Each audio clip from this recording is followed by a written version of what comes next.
Your blood like winter freezes just like ice, and there's a cold and lonely light that shines from you. You wind up like the wreck you hide behind that mask you use.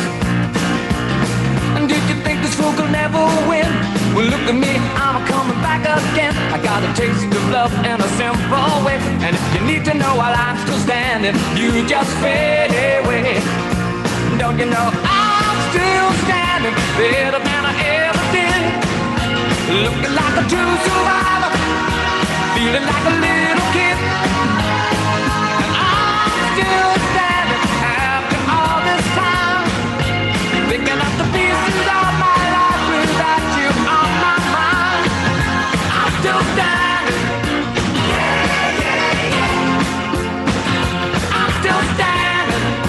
Yeah, yeah, yeah. Once I never could have hoped to win. You're starting down the road and leaving me again. The threats you made were meant to cut me down, and if my love was just a circus, you'd be a clown by now. No, I'm still standing better than I ever did. Looking like a true survivor, feeling like a little kid. I'm still standing after all this time, picking up the pieces of my life without you on my mind. I'm still standing. Yeah, yeah, yeah. I'm still standing. Yeah, yeah, yeah.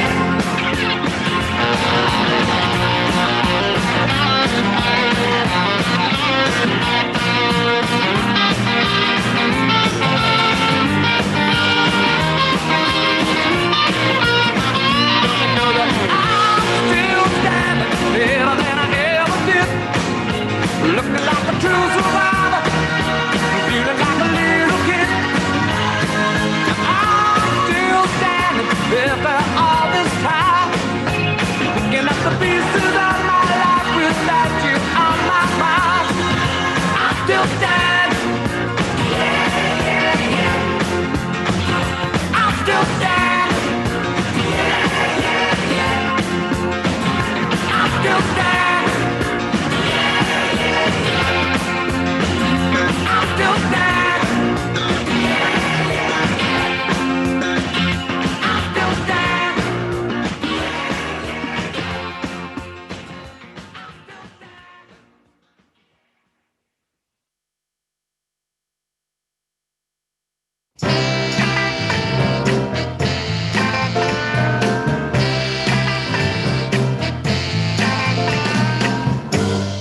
What you want, baby, I got it.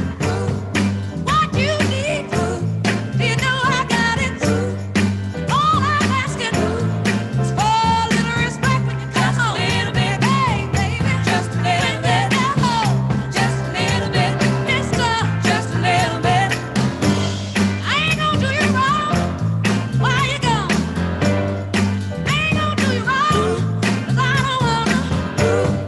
All I'm asking for a little respect, just a little bit, baby, just a little bit. Oh, just a little bit, just a little bit.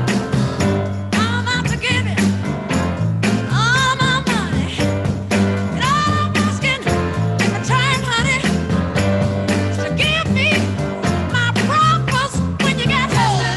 Just a little bit, baby, just a little bit. Oh, just a little bit, just a little bit.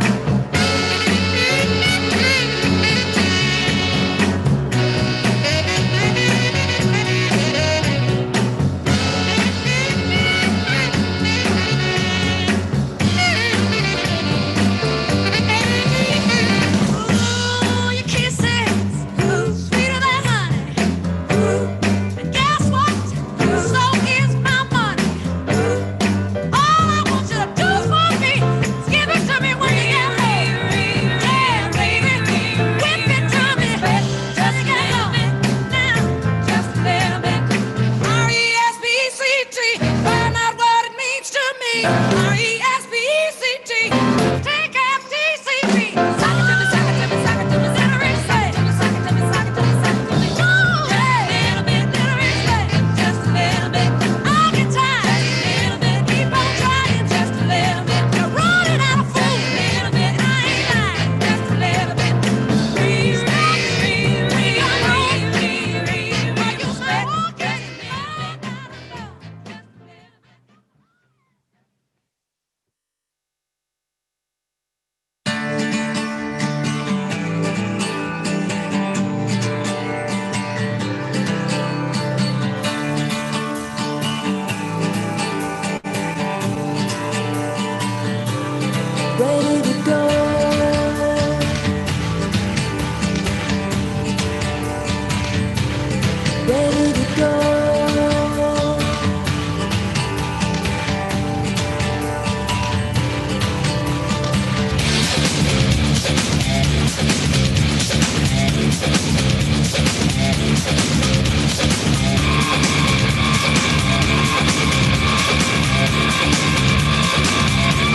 ready to go.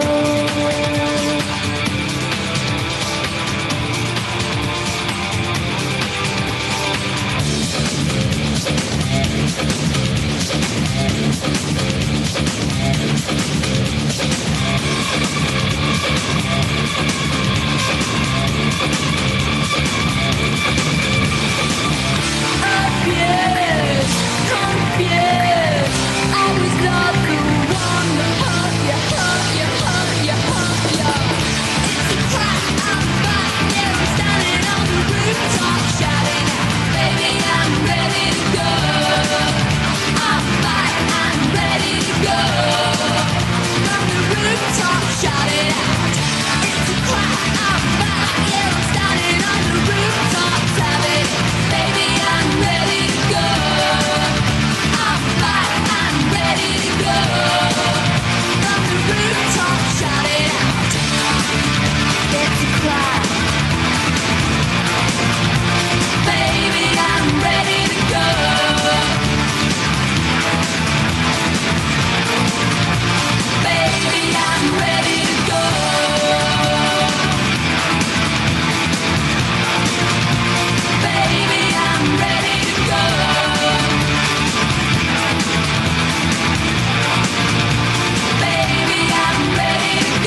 The National Federation of the Blind of Utah's annual convention day 2 is now in session. Welcome, everyone. It's a pleasure to be here with all of you this morning, Saturday, October 10th.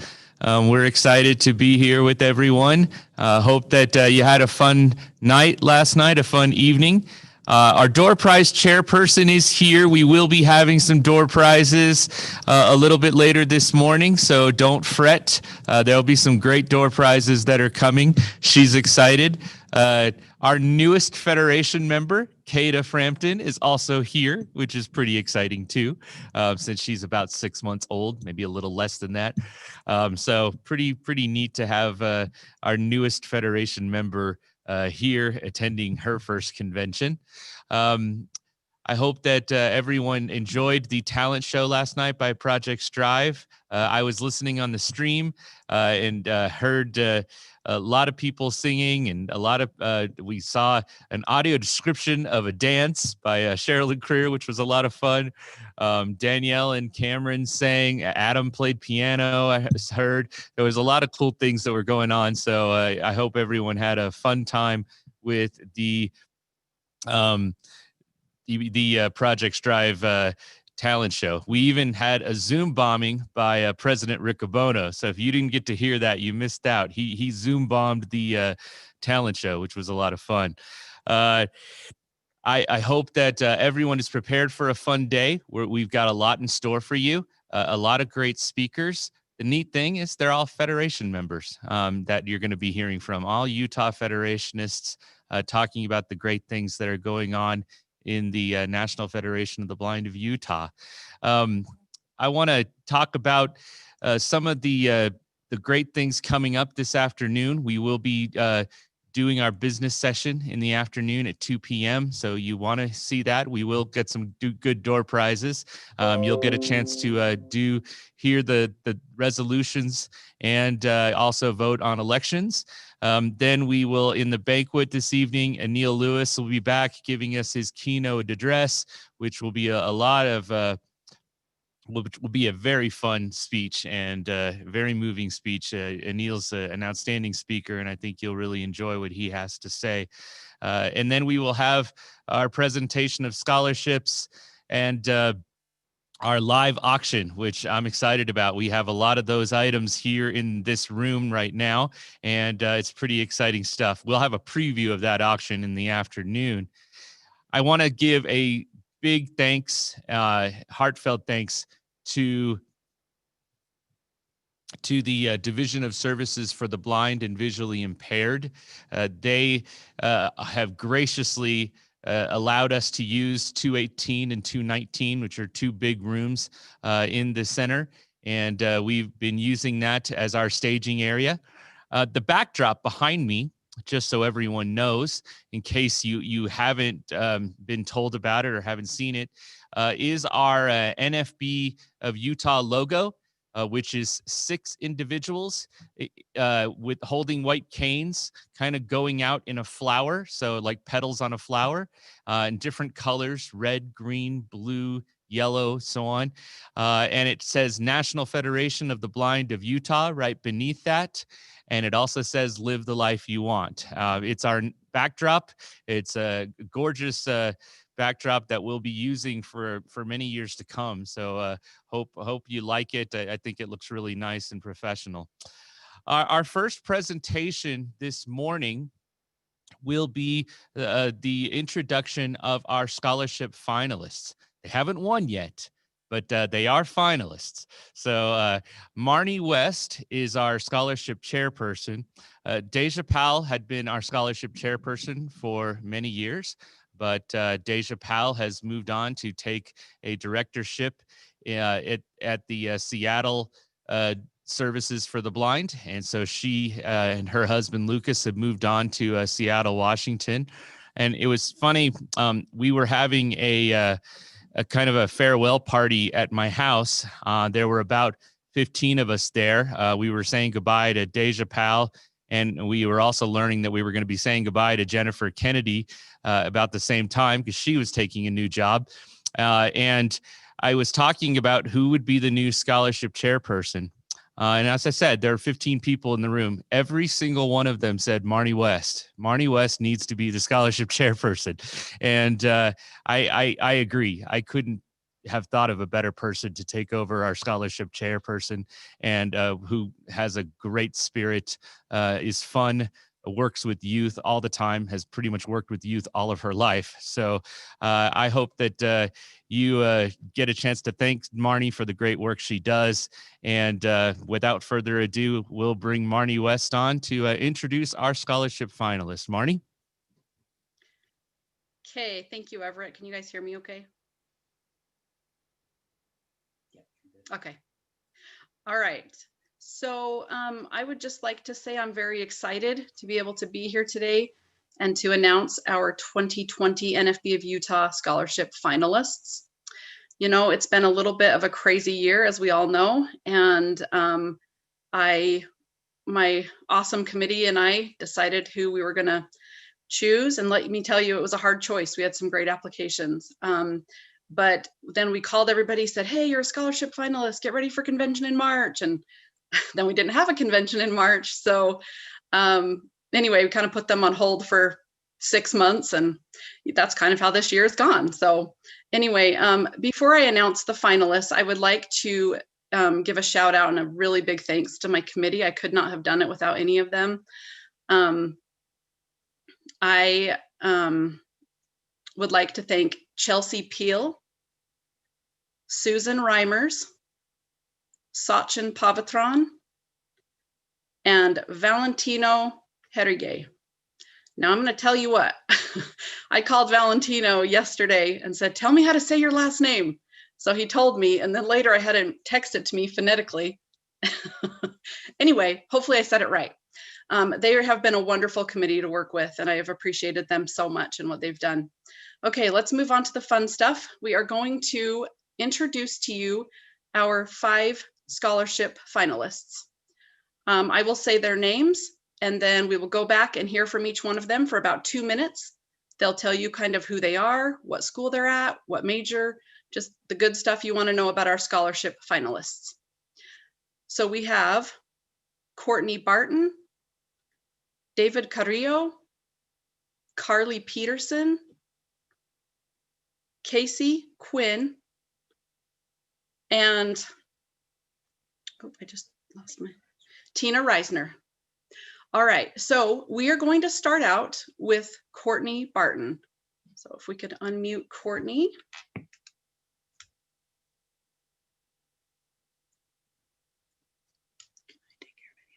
Mm-hmm.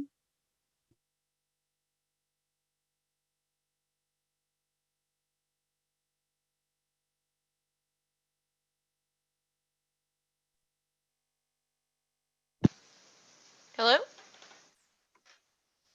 We hear you, Courtney. Okay, good. So I am Courtney Barton. I am currently up at the University of Utah getting my bachelor's degree in special education with an emphasis on teaching blind students. So that's what I'm going into. I'm in my last year and I'm doing my student teaching right now, which is really fun. I really love it. I love this degree and I love working with students and, you know, just everything about the job. So I'm gonna stick with it and maybe in a few years go for a master's degree or something. But for right now, I would just like to get my bachelor's degree and get a job. So also, I don't know who knows me and who doesn't, but I have a guide dog, just so everybody knows. So yeah, that's a little bit about me. Okay, thank you, Courtney. I appreciate that.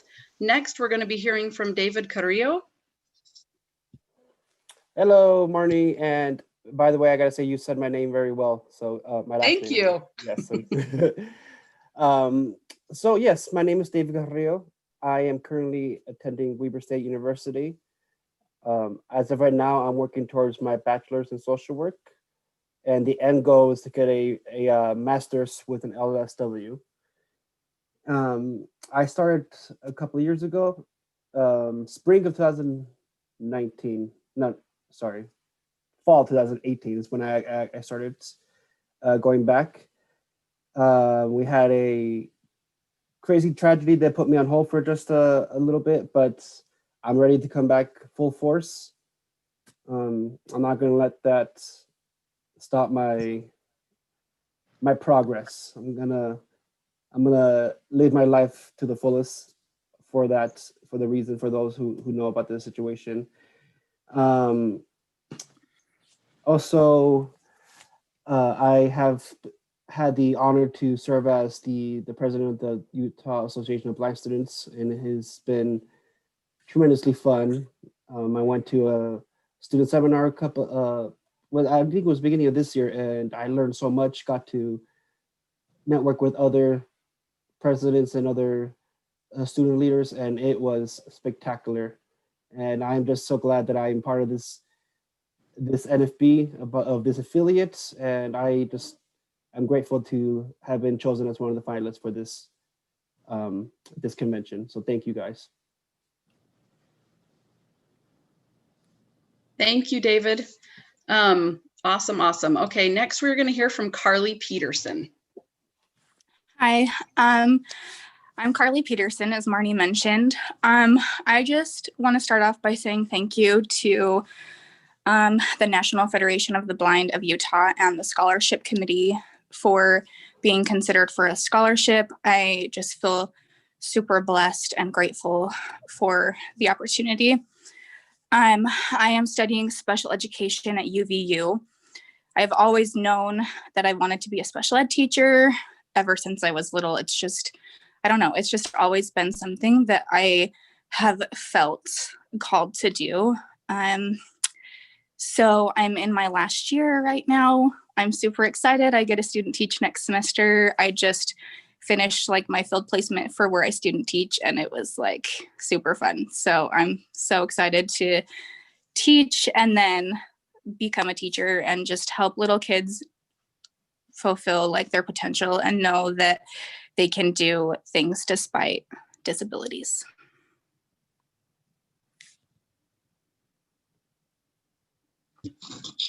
Okay, thank you, Carly. I appreciate that. Next, we are going to hear from Casey Quinn.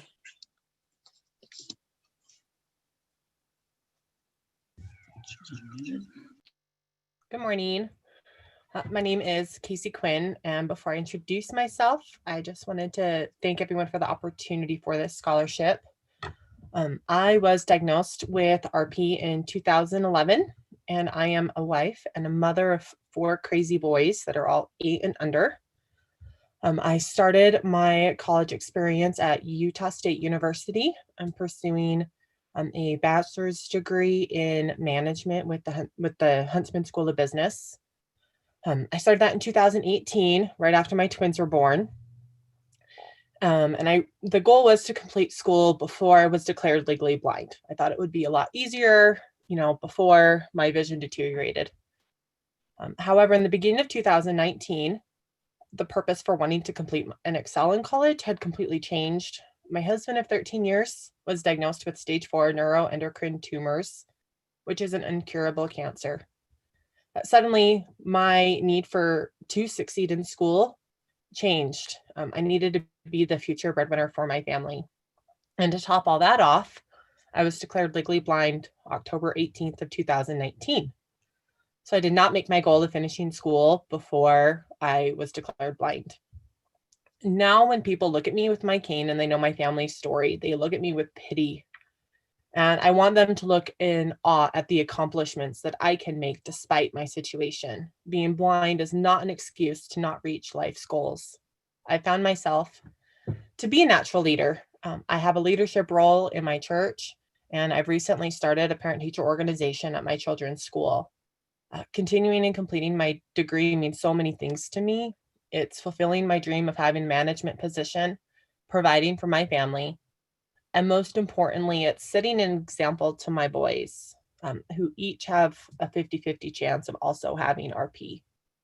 I want to be armed in the workforce to join the workforce with limited vision, but with all of the skills necessary to exceed and the skills of my peers.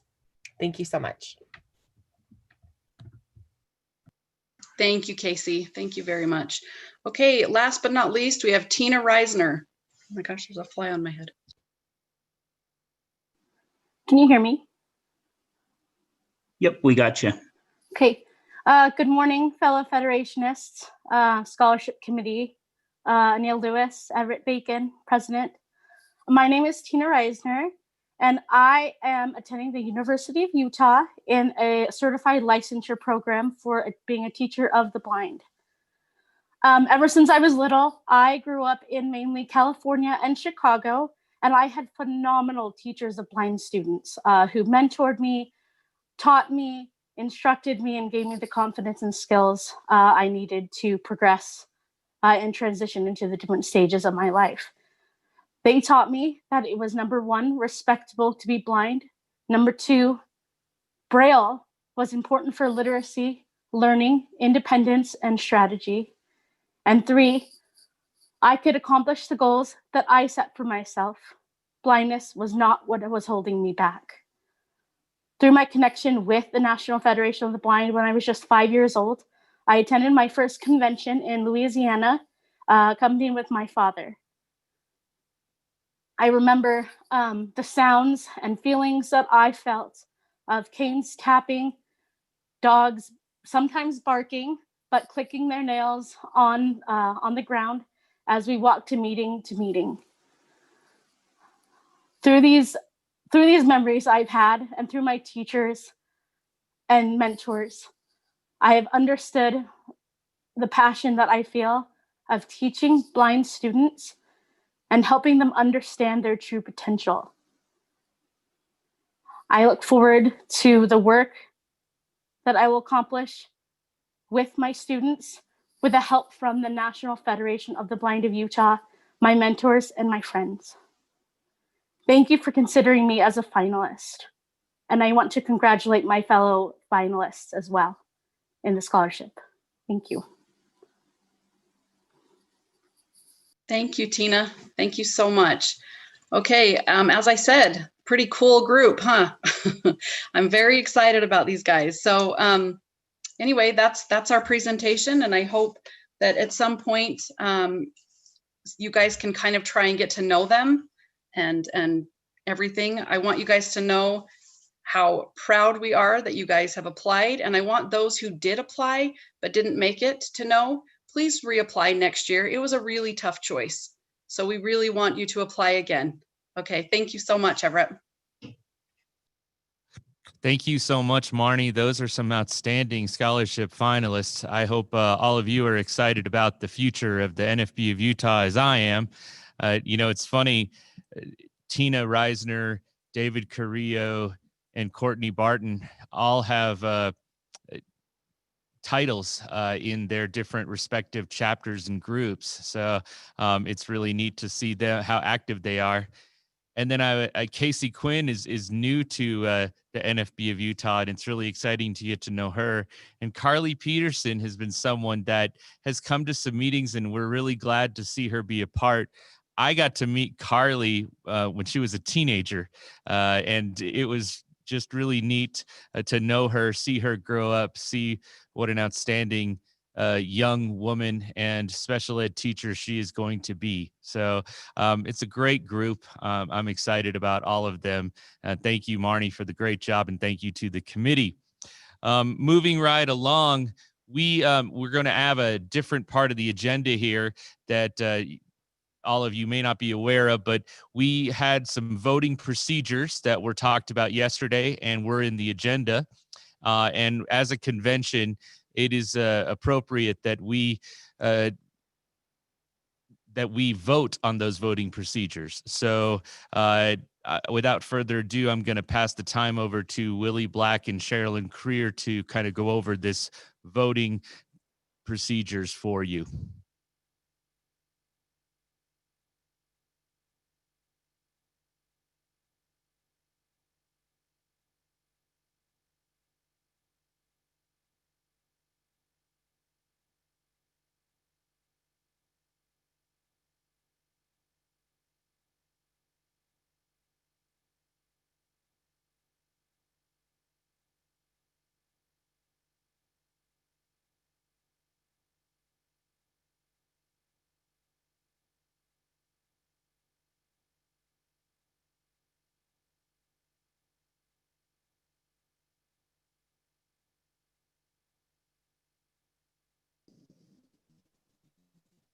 Is anyone up for a door prize?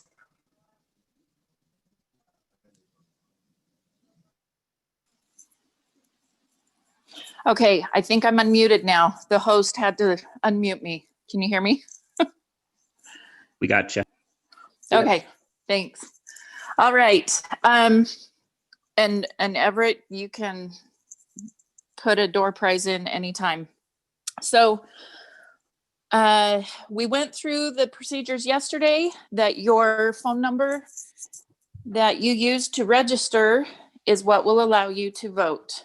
So if you registered and met the deadline for registration, that phone number you entered is how you will vote throughout the day today. We had very minimal glitches yesterday, so that was awesome. People understand the process. If it's a cell phone that you text from, you text your vote. If you registered using or entering a landline, you call in your vote. And the instructions are very minimal, just vote 1 for yes, 2 for no, that kind of thing. Just a reminder for those who may not have gotten it down yesterday, our phone number is, and this is what you'll text or call in order to vote, 201-571-6406.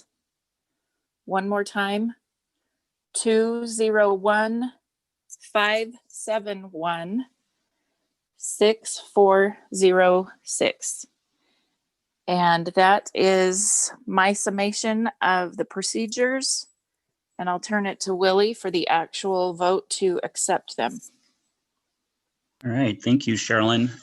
I do have the number up on the screen for just a moment, and we will pull that down in just a second. So if you need to write that down, it's 201-571-6406. We are going to run the vote.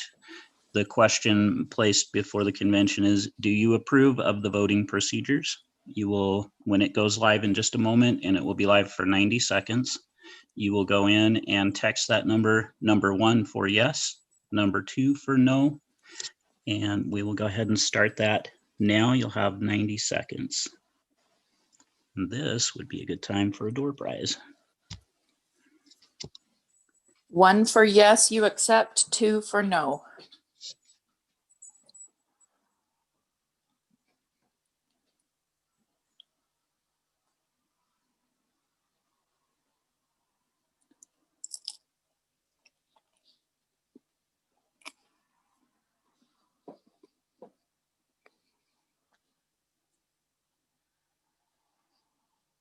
Do you think we could do a door prize, Everett?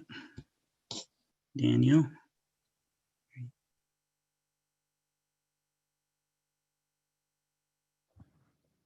She's not quite ready yet, Willie. Okay. Count on me to catch everybody off guard, right? Yeah, our door prize chairperson, Danielle Frampton, is just getting set up. So we hopefully will have some door prizes here really soon for all of you. Well, you guys all know that it was Marnie that wanted the door prize, right? Nice job, Willie.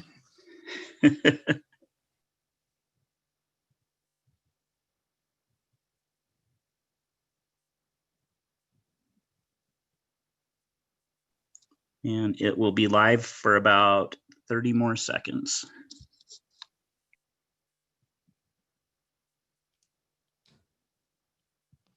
Again, we have an exciting afternoon.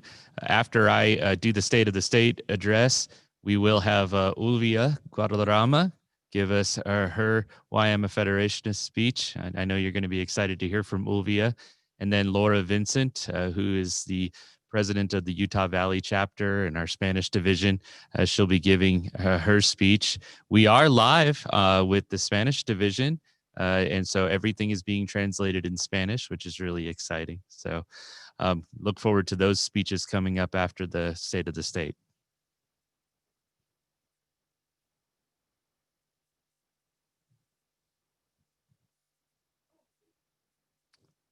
Do we have our 30 seconds, Willie? Yep, we're closing the poll right now. Sorry, I'm switching between 3 different screens here. And I have sent you the results, Everett. Do you want me to announce them? Oh. Did I lose my, there we go.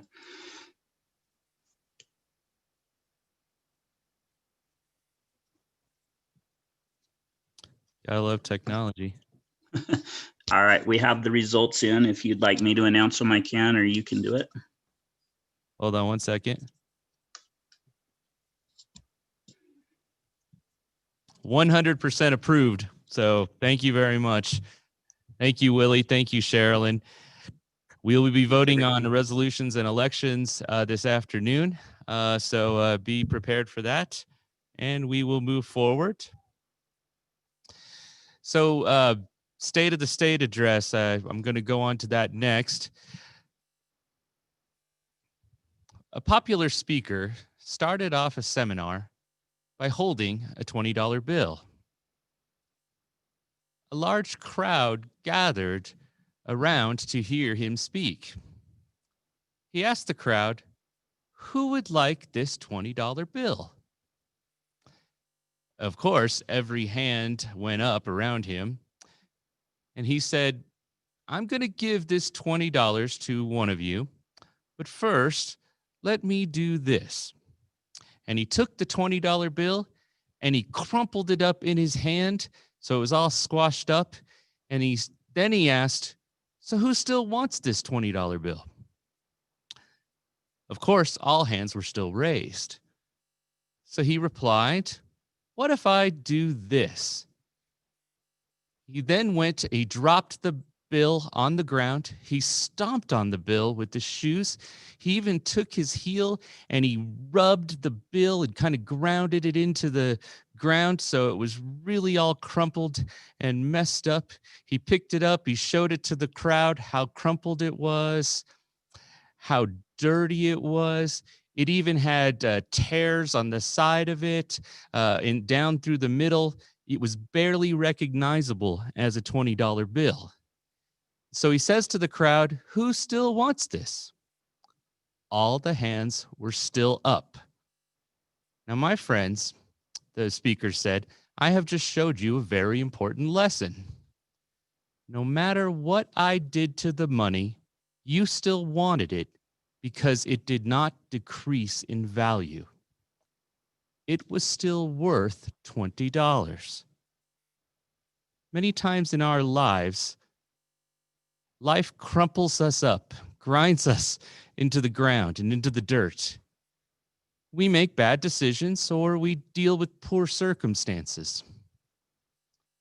We feel worthless, but no matter what has happened or what will happen, you will never lose your value.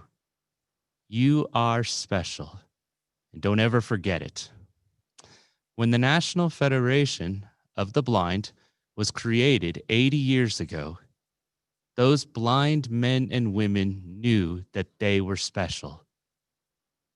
Blindness is definitely difficult, challenges.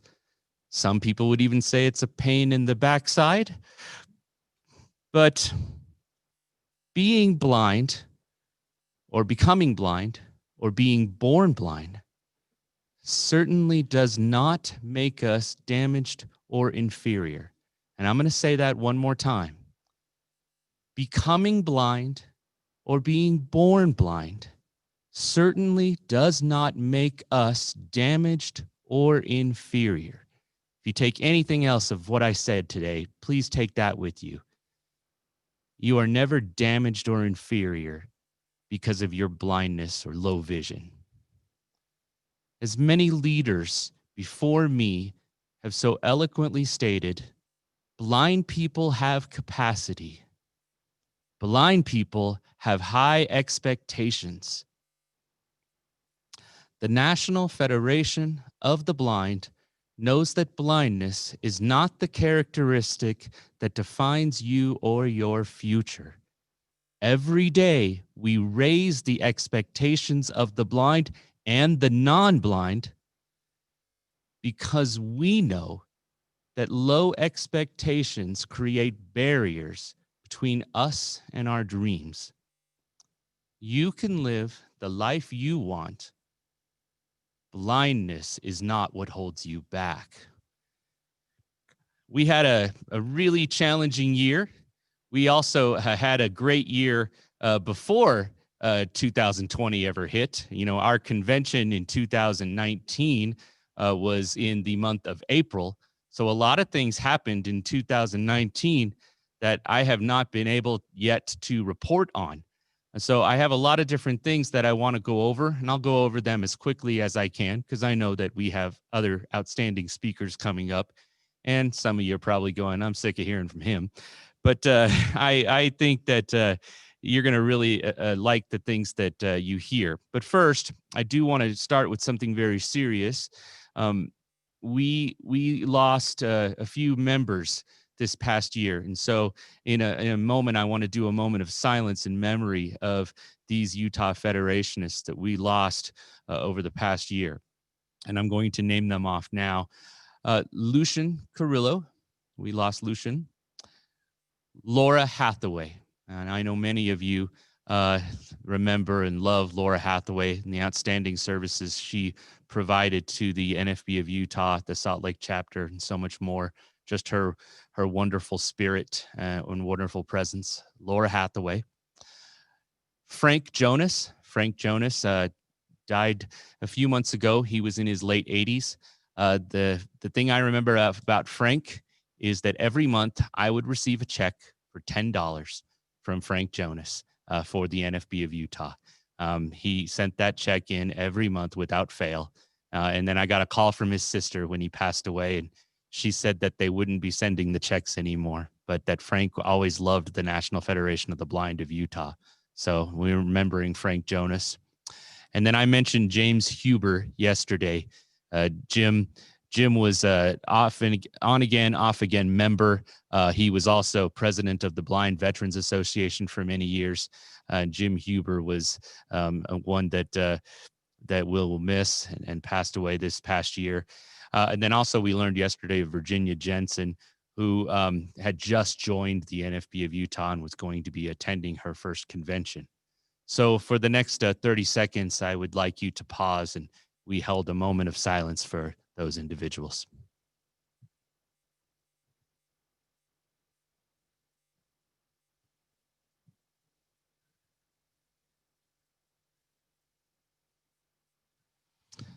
All right, I'm going to start off with some outstanding activities and achievements that happened in the National Federation of the Blind of Utah. I'm going to first start off with our Bell program in 2019.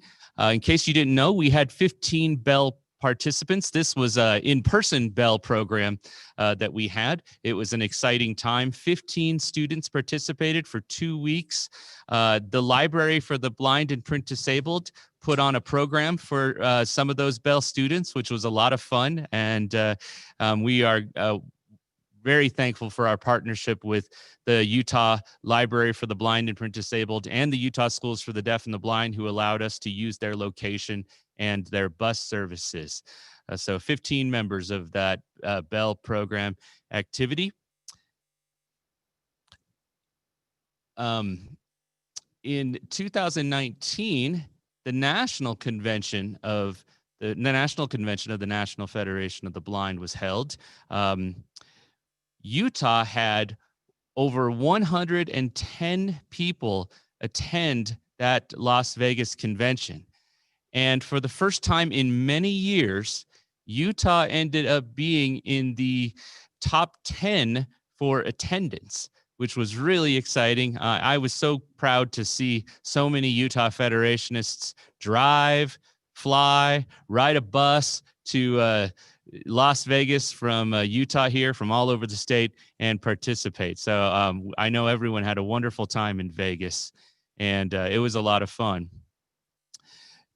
All of the Utah chapters held outstanding barbecues in August of 2019, from the Red Rocks in St. George through Utah County, all the way up north to Weber Davis area. And Salt Lake chapter had their barbecue, where we bid a fond farewell to two outstanding board members and longtime Federationists here in Utah, Deja Powell and Jennifer Kennedy. They both moved on to jobs in Seattle and Minnesota at Blind Inc., respectively.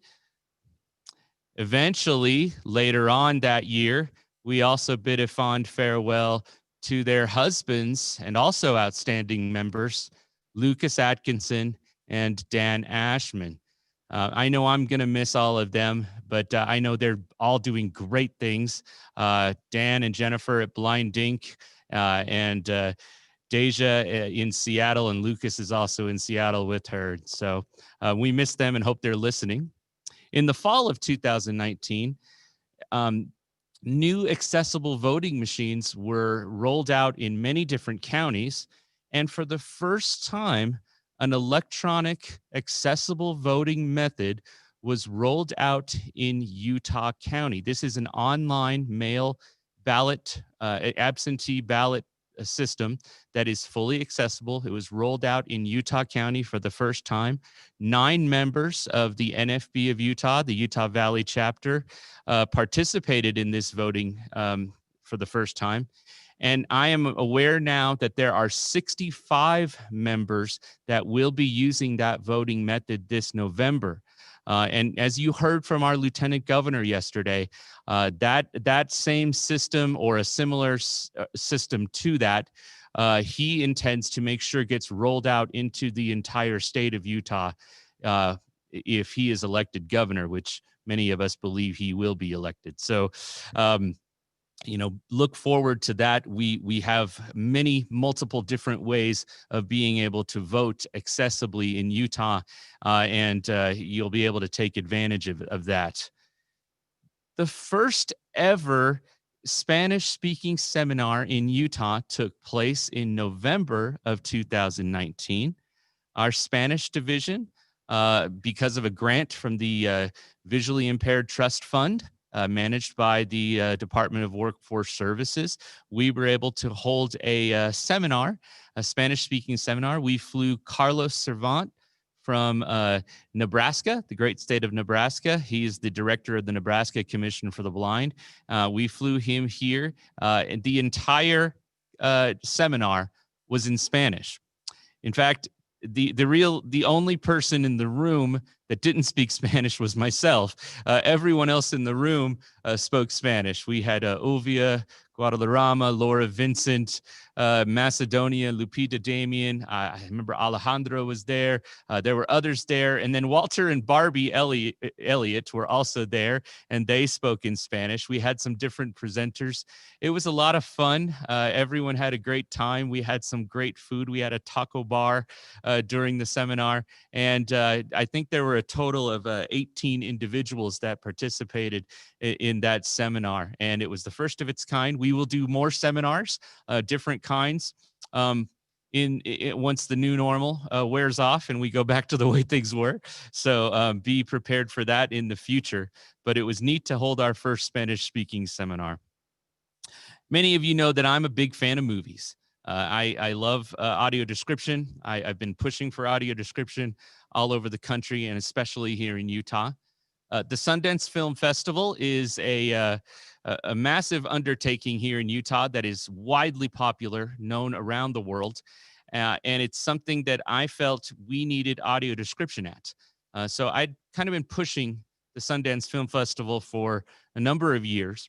And sometimes I'd get my foot in the door and I'd get told, well, we're working on it. We're working on it. And I'd keep pushing my foot through the door, my leg and my arms. And I just kept pushing. And finally, in 2019, I got the right person. They had just hired an ADA coordinator for the Sundance Film Festival. And her offices are located in Park City, Utah. And I happened to be doing some recruitment work out there and took some time and went and visited with her personally. And in 2020 at the Sundance Film Festival, there were 5 different films that were shown for the first time with audio description. I got to participate in one of those films. I know Sachin Pavitran, some other members also participated. We watched the film, the premiere of Crip Camp with audio description. James Gashel and Susan Gashel just happened to be here on a ski trip and were visiting. They were staying in my home and they attended that premiere with my wife and I. And so the Sundance Film Festival from now on will have audio description because of the work of the National Federation of the Blind of Utah, which is really exciting. We also had 2 of our Federation members get hired by Jennifer Kennedy at Blind Inc. Jadiel Sotomayor, who was on our board of directors for a year or so, but he accepted a position to be the home management teacher at Blind Inc. And so he moved on in January of 2020. And then also Caden Colton, who many of us grew up with and saw Caden grow up, is now teaching communications at Blind Inc. So we're excited to see Utah spread over around the country. We'd like some more folks to come here to Utah and stay in Utah, but we don't mind sharing. We had 5 new members attend the 2020 Washington seminar. Jared Mendenhall, Valentino and Karen down in St. George, as well as Helen Ekman, and then Katie Olson, a parent of a blind child. Katie Nelson, sorry about that, also attended the Washington seminar for the first time. We had a bill, the Accessible Access to Affordable Technology Act. We now have 2 representatives who are co-sponsoring that bill. If you remember in 2019, Representative Chris Stewart came to our banquet and gave an outstanding speech. And at that banquet, he announced that he would be co-signing that and co-sponsoring that bill. And last year in 2020, Representative John Curtis also has signed on to be a co-sponsor of that bill. So now we have 2 of our 4 representatives sponsoring that bill here in Utah, which is very exciting. You know, the NFB of Utah, we rallied around COVID-19 when it first started. We were one of the first states to hold a meeting, a virtual meeting that talked about what we were going to do to support our members here at the NFB of Utah and throughout the state. We talked about the different services that were out there and the resources that were available, from food banks to information on how to get unemployment. We pushed the Salt Lake County Health Department to offer rides to individuals to get testing if they needed it, if they were not able to get there themselves and they didn't feel safe. We rallied around and worked tirelessly alongside the Division of Services for the Blind to make sure that Utah members were served and not forgotten here in the NFB of Utah. And I was proud of the work that we all did as an organization. We were going to have a live in-person convention, and Comcast was going to be our sponsor. I've been working with Comcast for a couple of years now, thanks to Ramona Rice, one of our members, helping put me in touch with Comcast. And Comcast announced that they would be sponsoring our in-person convention in 2020. They want to be a sponsor of an in-person convention. So in 2021, if everything is in a place where we can hold an in-person convention in March, we will have Comcast there, and they will be the title sponsor for that convention. They have already sent us a check in the amount of $8,000 to be that title sponsor. So I'm very appreciative to Comcast, and I hope that that when we get to be in person with them, you'll thank them for their support and generosity, and they will be outstanding title sponsors of that convention. Chapter growth through COVID-19 has improved. We've had some chapter meetings that have been in excess of 30 and 40 people attending virtually. And we've been able to parallel that into our annual state convention here in October, where we had 187 people total register for this convention, which is exciting. Hopefully a lot more listening on the stream. Our Bell program went virtual, as Wendy Bybee talked about. We had 10 participants participate in the virtual Bell program. And then our Project Strive program, which we are so proud of, had their first ever virtual activity where they had 22 participants participate in that first one. And we have many more exciting virtual Project Strive activities that will take place in the future. So it's been a busy year. The National Federation of the Blind of Utah is strong. It's growing.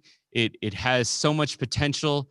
And we have gotten through a very hard time with the COVID-19, and we have come out looking better than ever. And I am excited about the future. I hope you are excited about the future. That is my report. Thank you very much, fellow Federationists. Danielle, can we have a door prize, please?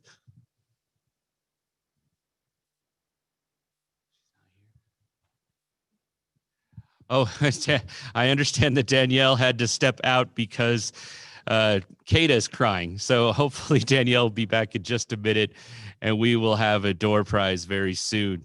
Let me know when you're ready, Danielle, when you do get here. We'll move on to the next speaker in our Federation family. I'm excited to have Uvia Guadalarama here. Uvia is a brand new employee at the Division of Services for the Blind as a low vision specialist.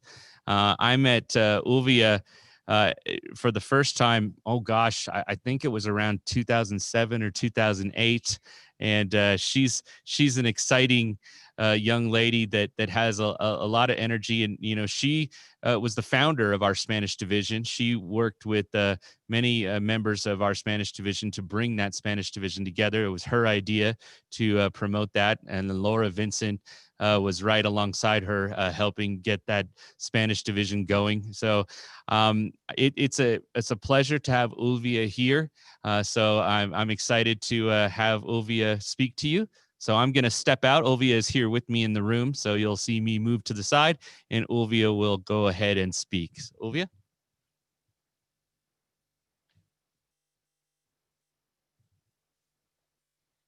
Good morning, everybody. Wakey, wakey. I want to share a song, a few phrases anyway, of a Spanish song. And the song is called I Believe in Me. And I have grown to like this song, and I have made it mine. And it says, I've already been told that I'm not good enough. I've already been told that I'm not good for anything. But I believe in myself. I've been stabbed to the wall, and I even have lost the strength to cry. My higher self believed in me, and so did the NFB. I have learned to value myself, so I'm back on my feet, alert and awake. So bring it on. I'm ready for the obstacles. I've gone through them before. I'm prepared with many more tools and individuals that have empowered me. So I know I can outtake you.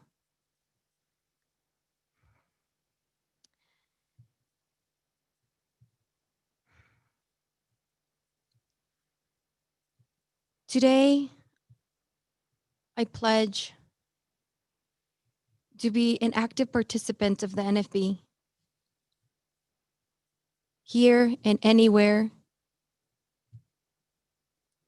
I promise to participate in the efforts of the NFB in order to obtain opportunity and security for that individual that may not know that they deserve it and that it is respectable to be a blind individual.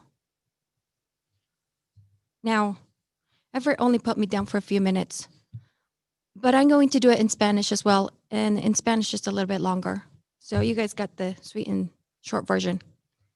La gran mayoría de las personas creen erróneamente que para seguir viviendo una vida extraordinaria tienes que conseguir algo. Tienes que conseguir el éxito, conseguir nuestros sueños. Antes de que nada, falta algo que tengas primero. Algo para hacer aquello que nos hará a alguien o feliz. Esa vida soñadora, esperando, esperando, esperando. Esperamos constantemente, como cuando éramos niños, que se terminara la escuela o el colegio, después la universidad. Y cuando tenemos el trabajo, esperamos las vacaciones. Esperamos esa vida llena de armonía y aventura, que a veces nunca llega. Deepak Chopra dice que la palabra más usada es yo, pero aún nos confundimos con quién somos. Dice que las razones de sufrimiento de la humanidad es, primero, sufrimos de no saber quién somos. El 2, porque nos aferramos a las cosas, personas o al pasado que ya no existe. 3, al tener miedo a lo desconocido o desagradable. 4, la entidad del ego. 5, el miedo a la muerte. De niña creía poder comerme al mundo, pero como dice Total, en una de sus letras, mi peor enemigo siempre ha sido mi cabeza. Y ese, nuestro mismo enemigo, nosotros mismos, esa zona cómoda, esa seguridad, esa educación conformista y esa sociedad que nos inculta tener una vida normal. ¿Qué es normal? Yo, al encontrar la NFB, tuve que enfrentarme y preguntarme la siguiente pregunta que te hago hoy a ti. ¿Acabó vas a esperar al último momento de tu vida para comenzar a vivir esa vida realmente que quieres?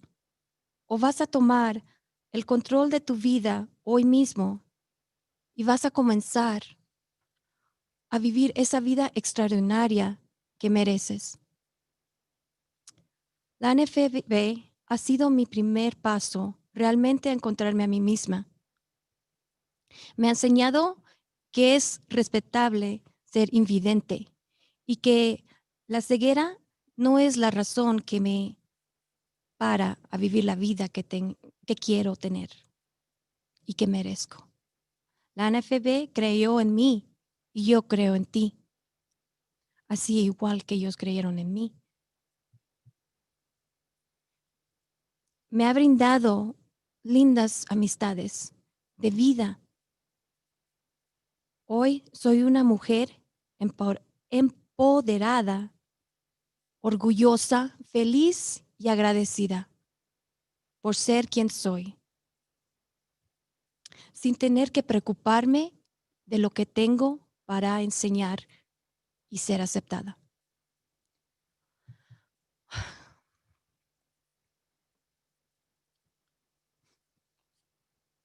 Así que hoy te invito que me acompañes en mi promesa a promover, a participar activamente en los esfuerzos de la NFB para lograr la igualdad y las oportunidades y la seguridad para los ciegos. Muchas gracias. Thank you, Everett.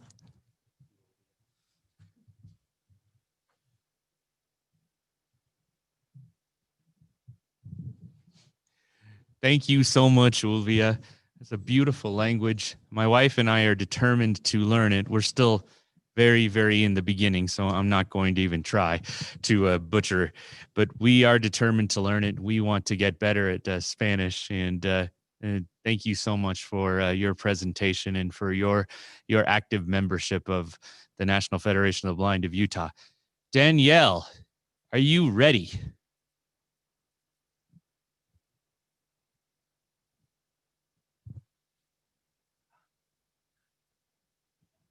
Did Danielle leave the room? Okay, we're going to have a door prize, I promise. We just I think are getting our areas crossed, and I know we will have a door prize soon. So and we'll have a couple of them, I promise. I don't want to lose momentum in our agenda, so I'm going to keep moving forward. Oh, door prizes are here. Okay, we need a door prize, Danielle. All right, can I stand where you are, Mr. President? Because I don't have my phone on right now. Yes. Okay, so I'm gonna go and grab my spinner real quick.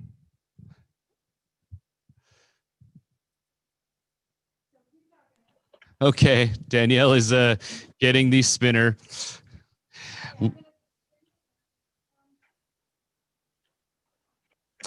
All right, just to give you audio description of Danielle in the room, she is moving around frantically, grabbing her spinner.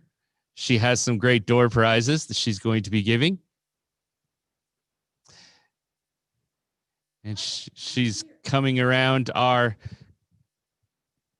James Bybee, our special presenter. And here is Danielle. Would you like to spin it special, Everett? Sure. Okay, there you go. You do the spinner, I pick out the name.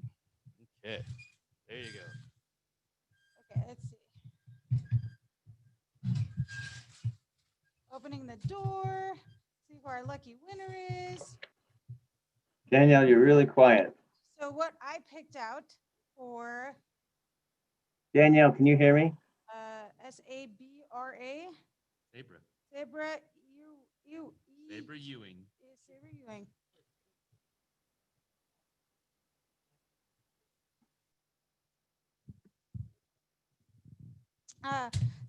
Sabra, you are going to be getting a $40 gift card, a box of Girl Scout cookies, a nice huge football because it is football season.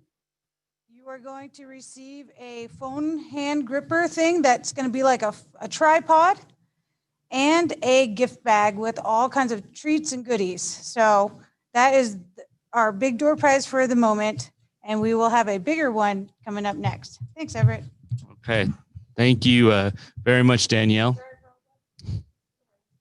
In case you didn't hear that, Sabra Ewing, she won that door prize. So Sabra, you send a text to Danielle at her number, or send a text to me, and we will make sure that if you're listening, you get that door prize delivered to you. Okay, moving right along in our agenda. COVID-19 hit in 2020, and we had found out that we were saying goodbye to a third member of the board of directors in Jadiel Sotomayor.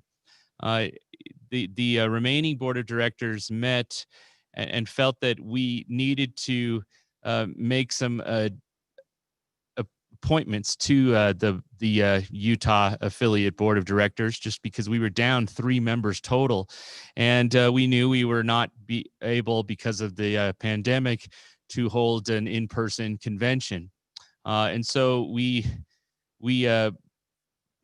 studied the Constitution. We met with President Riccobono and made sure that we were not following, we were not going out of the way of the Constitution in any way, shape, or form. In the Constitution, it does have the ability to appoint committee members or members. And so we decide, and because when the convention is not in session, the Utah Board of Directors manages the day-to-day operations of the Federation here in Utah. And so we met and we appointed 3 individuals to serve on our Board of Directors. And those individuals were appointed temporarily until we could have an in-person convention. And then they would have to go through an election process like anyone else. Those appointees were Ken Duke, who's the current president of the Salt Lake chapter, Ned Lindholm, Dr. Ned Lindholm was appointed, and then also Laura Vincent, president of the Utah Valley chapter, was appointed to the board of directors. And all 3 of them have been serving tremendously over the past 8 months. It's been a pleasure to serve with all of them. Our board of directors has been better because of all 3 of them and the outstanding work that they do. Laura Vincent is our president of the Utah Valley chapter. It's an active chapter that's been doing a lot of virtual meetings, and it's a fun chapter. So without further ado, I'm going to bring Laura Vincent to talk about the Utah Valley chapter and the Spanish division and give us a report on the great things they're doing. So Laura. Good morning, everybody. Thank you, Everett, for that wonderful introduction. It's been an honor to serve on the board. First of all, thank you for appointing me and believing in me. That speech, Ulvia, he got me in my feels, I'm not gonna lie. I first of all, I want to give the report on our Spanish division and our Spanish translation committee. We have a team of 4 individuals. Alejandra Rojas, I believe that's her last name. I'm sorry, Alex. Moises Betancourt, I really butchered their last names. Ulvia Guadarrama and myself. I want to thank all of them for all their hard work. I really appreciate them, and our division could not be as successful as it has been without all the members that we have. So I appreciate you all. And I'm looking this way because I'm also looking at the Spanish line. So I apologize if I'm looking back and forth, but we have had a wonderful active group on WhatsApp. We've been very active. We communicate constantly. We share jokes, share stories, share birthdays. It's very active. If there's anybody who has questions about technology or their eye condition, we kind of gather together and see what we can do to help them. So it's been really great. As Everett mentioned, we did have our seminar back in November and it was amazing. We appreciate all the support that you guys give us. We thank the NFBU of Utah for sponsoring it and for being able to bring out Carlos Servan, and we were able to get his book. So it was really neat. And I do have an extra copy if anybody wants one. I'm not just throwing that out there. I'd want to thank our Spanish Division Board, which consists of Ulvia Guadarrama as our Vice President, Claudia Palomar. My brain wants to say it in Spanish, and anyway, Claudia Palomar is our treasurer, and Moises Betancourt is our secretary, and I want to thank them for their hard work. And I want to welcome all our new members. I think right now our Spanish division holds a member count of 15, I believe, last I counted. I could be wrong. I could be wrong. But yeah, we're very excited and we'll continue to keep growing. We meet once a month on the second Wednesday of the month. I can send out more information if you guys are interested. And yeah, so I am just going to segue right into the Utah Valley chapter. I want to, first of all, thank my board, our Vice President, Julie Ibarra, our Treasurer, Lisa Roberry, and our board member, Renee Pavlas. And I want to give a special thanks to Kevin. He was our secretary for a little while, and then he had to move out of the state. And so we want to thank him for the work he did while he was our secretary. We miss you and we hope you are doing well. We will meet on the third Wednesday of every month at 7:30 via the Zoom line. And we hope you are all able to join us. It's open to everybody. And for the foreseeable future, we will be doing Zoom just to be safe. So yeah, that's my Utah Valley chapter report.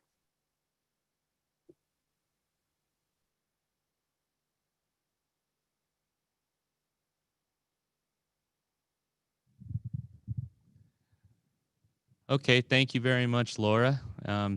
That was wonderful. Thank you very much. We are moving on our agenda. I did get a message from Willie that he asked me to say the name of the door prize winner that we announced a few minutes ago. I think we went offline for a few seconds. So I'm going to say that name one more time, Sabre Ewing. And she won a multiple of different door prizes. So if she's listening, send a text to myself or Danielle, and we will get you, make sure you get your door prize later this week. So just want to move on the agenda. We're right now going through, and it's a panel discussion, so we're activating everyone. We have Dr. Sachin Pavitran managing this panel, and we have 3 outstanding individuals who will be participating in the panel with Sachin, Chelsea Peel, as well as Katie Nelson, and Valentino Girac will also be participating in the panel.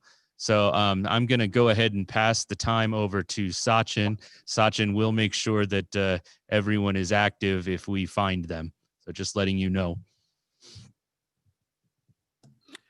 Thank you, Everett. Do I have a go-ahead from the 3 panel members that they've been unmuted? Just want to make sure. I'm giving them permission, so they should be able to unmute now. Okay, perfect. Thanks, Willie. Well, good morning, everyone. Glad to join all of you this morning. It's interesting these days about all the virtual conventions, the various virtual meetings. I think we all getting accustomed to these days. So to start off with, the policy work that the NFB, the National Federation of the Blind of Utah, does has a strong impact in everything that we have, that we experience. As blind people, we enjoy a lot of different accessibilities and different things that we have. Sometimes we take it for granted and we are not aware how it's come to be. It's the work that the NFB has done over the last 80 plus years as advocates for the blind people nationally and in every single state. NFBU of Utah has done quite a bit of work here in the state. Everett is very well respected in the state legislature and is a strong advocate for our affiliate in the work that needs to be done so that blind people have equal access to all the different activities that we participate in, whether it's education, employment, just regular daily living, such as what Everett spoke about, the audio description during Sundance. There are different things we all enjoy, but it takes strong policy influence. It takes many of us doing the work together as members of this organization. I got involved in the NFB about 13 some years ago, and Washington seminar is what got me excited to see the real work of the National Federation of the Blind, how we make a change in the life of blind people by advocating and influencing policy. We take people to Washington, D.C. every year, and many people have become strong advocates by reaching out to our lawmakers in D.C. or while they're in town. But we also have lawmakers in our state legislature which have strong influence in what happens here in Utah. So I want to conduct this panel where we have new people who went to Washington Seminar for the first time, and also, someone who's been going to Washington Seminar for a few times. So have a conversation with our three great panelists about their experience and what they think could help all of us in the membership of NFBU Utah could do to be strong advocates. But to start off with, I'm going to have each of the panel members take 2 minutes to kind of introduce themselves, but also touch on one great experience they had by attending Washington Seminar and how that has impacted them being a stronger advocate. So I'm going to start off with Chelsea Peel. Chelsea, if you want to kick us off by taking 2 minutes to do a quick introduction and what stood out for you. Yes, of course. My name is Chelsea, as been said. I was 18 years old when I naively believed that my first trip to Washington, D.C. for the 2013 Washington Seminar with Project Strive would be a vacation, which is a little bit of work in it. This was until I saw the passion, drive, and determination of Federation members who were able to spark a fire within me. And I was able to see firsthand how much power we have in advocacy. It's now been 7 years since that Washington Seminar, and that fire has sparked. And I've had the opportunity to attend many times since this time. Many memories have formed in that city, like running across city streets in DC with Chase Creer screaming about cupcakes, to speaking on the Capitol Hill for the Aim High rally, and working alongside all of you as we work to better the lives of blind people so we can live lives we want. I thank you for your continued trust in allowing me to speak and to be a member of our federation and to do this work so we can live lives we want. Thanks, Chelsea. Valentino, I believe this year was your first time. Can you maybe touch on what that experience was like? Yes, I can. I want to start out by saying that the last name is Harrogate, which she did pretty well. So, but anyways, hello everyone. I'm Valentino Harrogate from the mighty Red Rocks chapter of the National Federation of the Blind of Utah in beautiful St. George. I'll be reading my talk. I got it printed out in pretty big format, so bear with me. I had the honor of attending the Washington Gathering Inn this year. The goal was to meet with our congressmen and our senators to introduce 3 bills to them of great importance to the National Federation of the Blind and to urge them to support and co-sponsor our bills. We did meet with our congressmen and aides to our senators. At each meeting, we were able to tell personal experiences that related to each bill, and I felt that was really effective. All of the Senate aides and our congressmen were interested and asked good questions. As the last function of the Gathering Inn, members met to report on legislators who agreed to co-sponsor at that time. I never imagined that I'd be on Capitol Hill in the Senate and Congress offices to advocate in person. It was a great experience for me to be a part of the work, to bring attention and urge support for bills important to our cause, the work of the National Federation of the Blind. I was thrilled to attend the meetings and be a part of the process of advocating for the National Federation of the Blind to advance us all going forward to live the lives we want. I am honored to have been a part of the Washington Gathering Inn, and I thank the National Federation of the Blind for the opportunity to participate, and I thank you for letting me speak. Thank you very much. So, but I really did enjoy it. It was an experience. Thanks, Valentino. Katie, I believe this year was your first time as well. What stood out for you?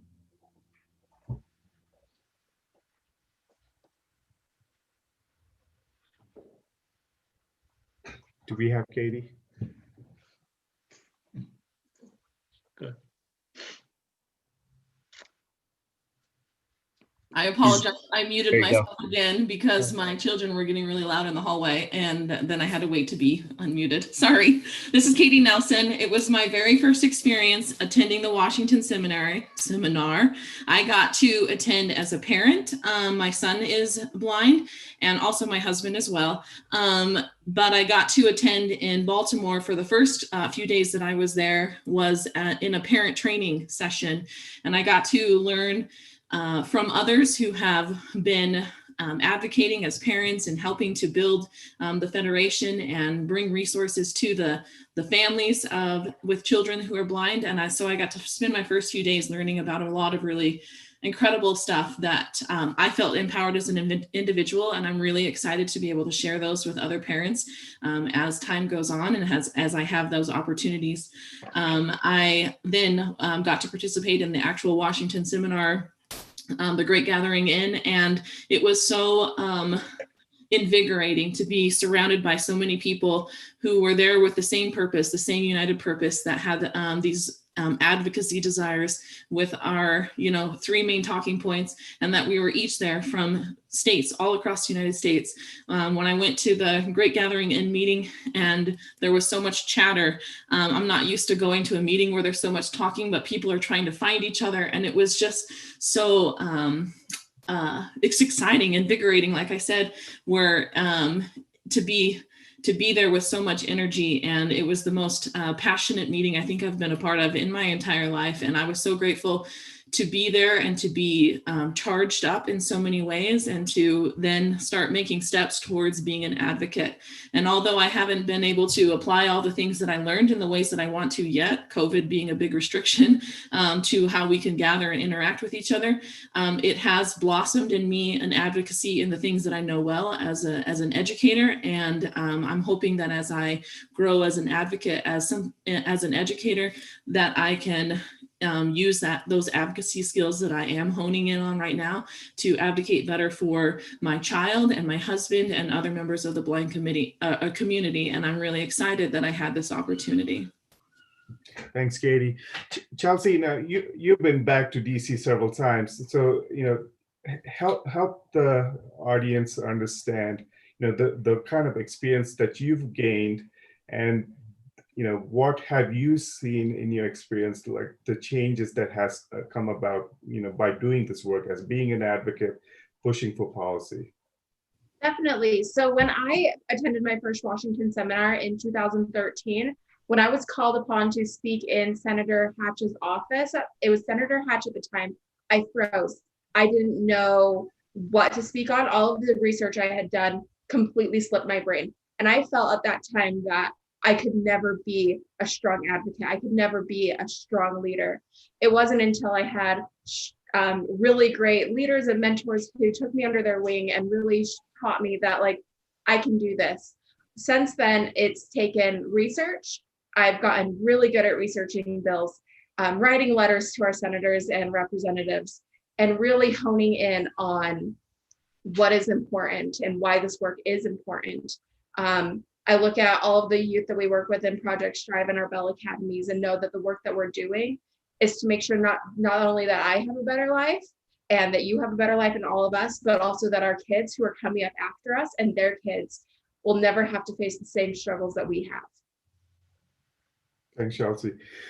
Going to Katie and Valentino, both of you, after having this experience, what is that you would want the membership to know, in regards to the importance of this work, the takeaway, and how they can participate in some of the work that we at the NFB are trying to push for? This is Katie. Oh, sorry, Valentino. Go ahead. You can go. Here we're going to be all awkward. This is Katie Nelson, and I would love to comment on that. What I really learned was that individual voices really matter. And one of the things that I learned from this experience, I think it was from Everett himself, maybe it was from Willie, but someone was talking about how when you call and when you contact and when you email and such, that they tally individual contacts on a particular cause, or And so that's, to me, what stood out most was that every single email, every single phone call makes a difference. That's how we get their attention, is that if each of us do our part and each of us makes those phone calls, each of us sends an email, that we add to that tally and we bring that matter more to the surface, because there's a greater mass of people that are interested in that. Valentina? I think there should be more awareness of the Blind Month of October. More, I don't think a lot of people are aware of that, and I think it should be more advertised somehow. And I think that the people of the National Federation of the Blind, should continue to email or write to our senators, our congressmen, to keep them abreast of what's going on and the needs that we have, that are important to us and to them. And I think that's about it. Yeah, I think there's work to be done, and I think there's role for all of us to do. Policy work is not done by a handful of individuals. It's a group of individuals being strong advocates and pushing for what change needs to happen. With that said, it takes to have certain skills and certain tools. Can the three of you maybe touch on certain the kind of skills that you think we as advocates need to start developing so that we can be stronger advocate? Well, I think like what Chelsea said, this is Katie again. I think like what Chelsea said, that she did a lot of research and she was very well prepared, but then in the moment she froze.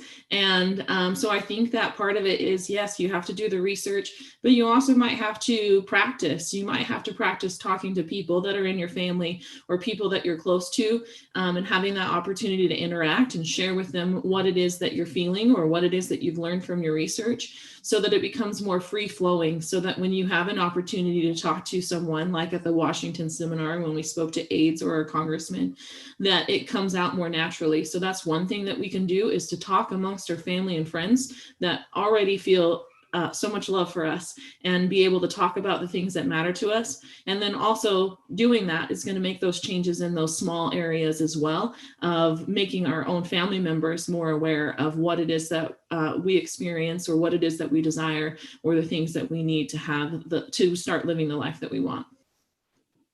Thanks, Kate. Go ahead, Chelsea.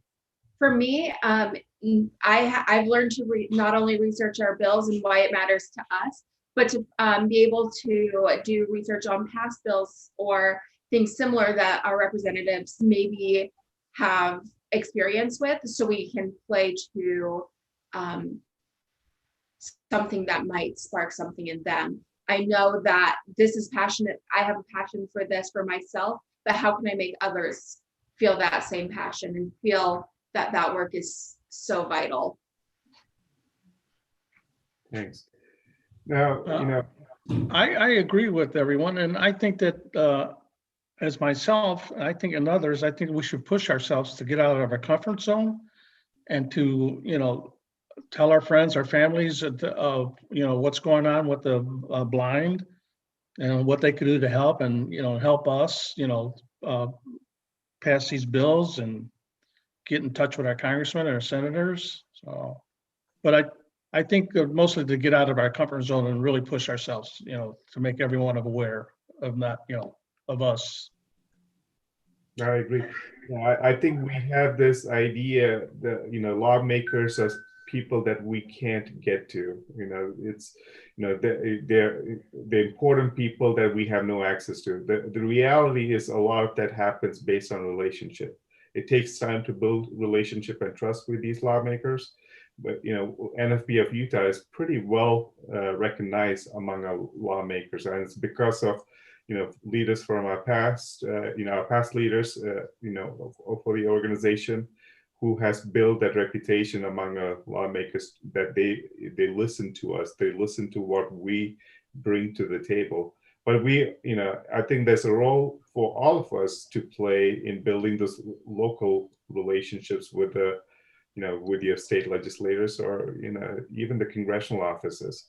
So getting yourself out of out of the comfort zone that you feel like they might not want to hear to you. It's a wrong mindset.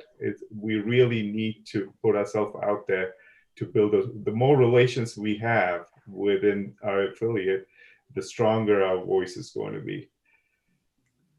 In closing, I want to ask the three of you, what would you want to challenge our membership to take on, in the coming year and in the future, so that as an affiliate we can be a stronger community to advocate. Chelsea, do you want to start off?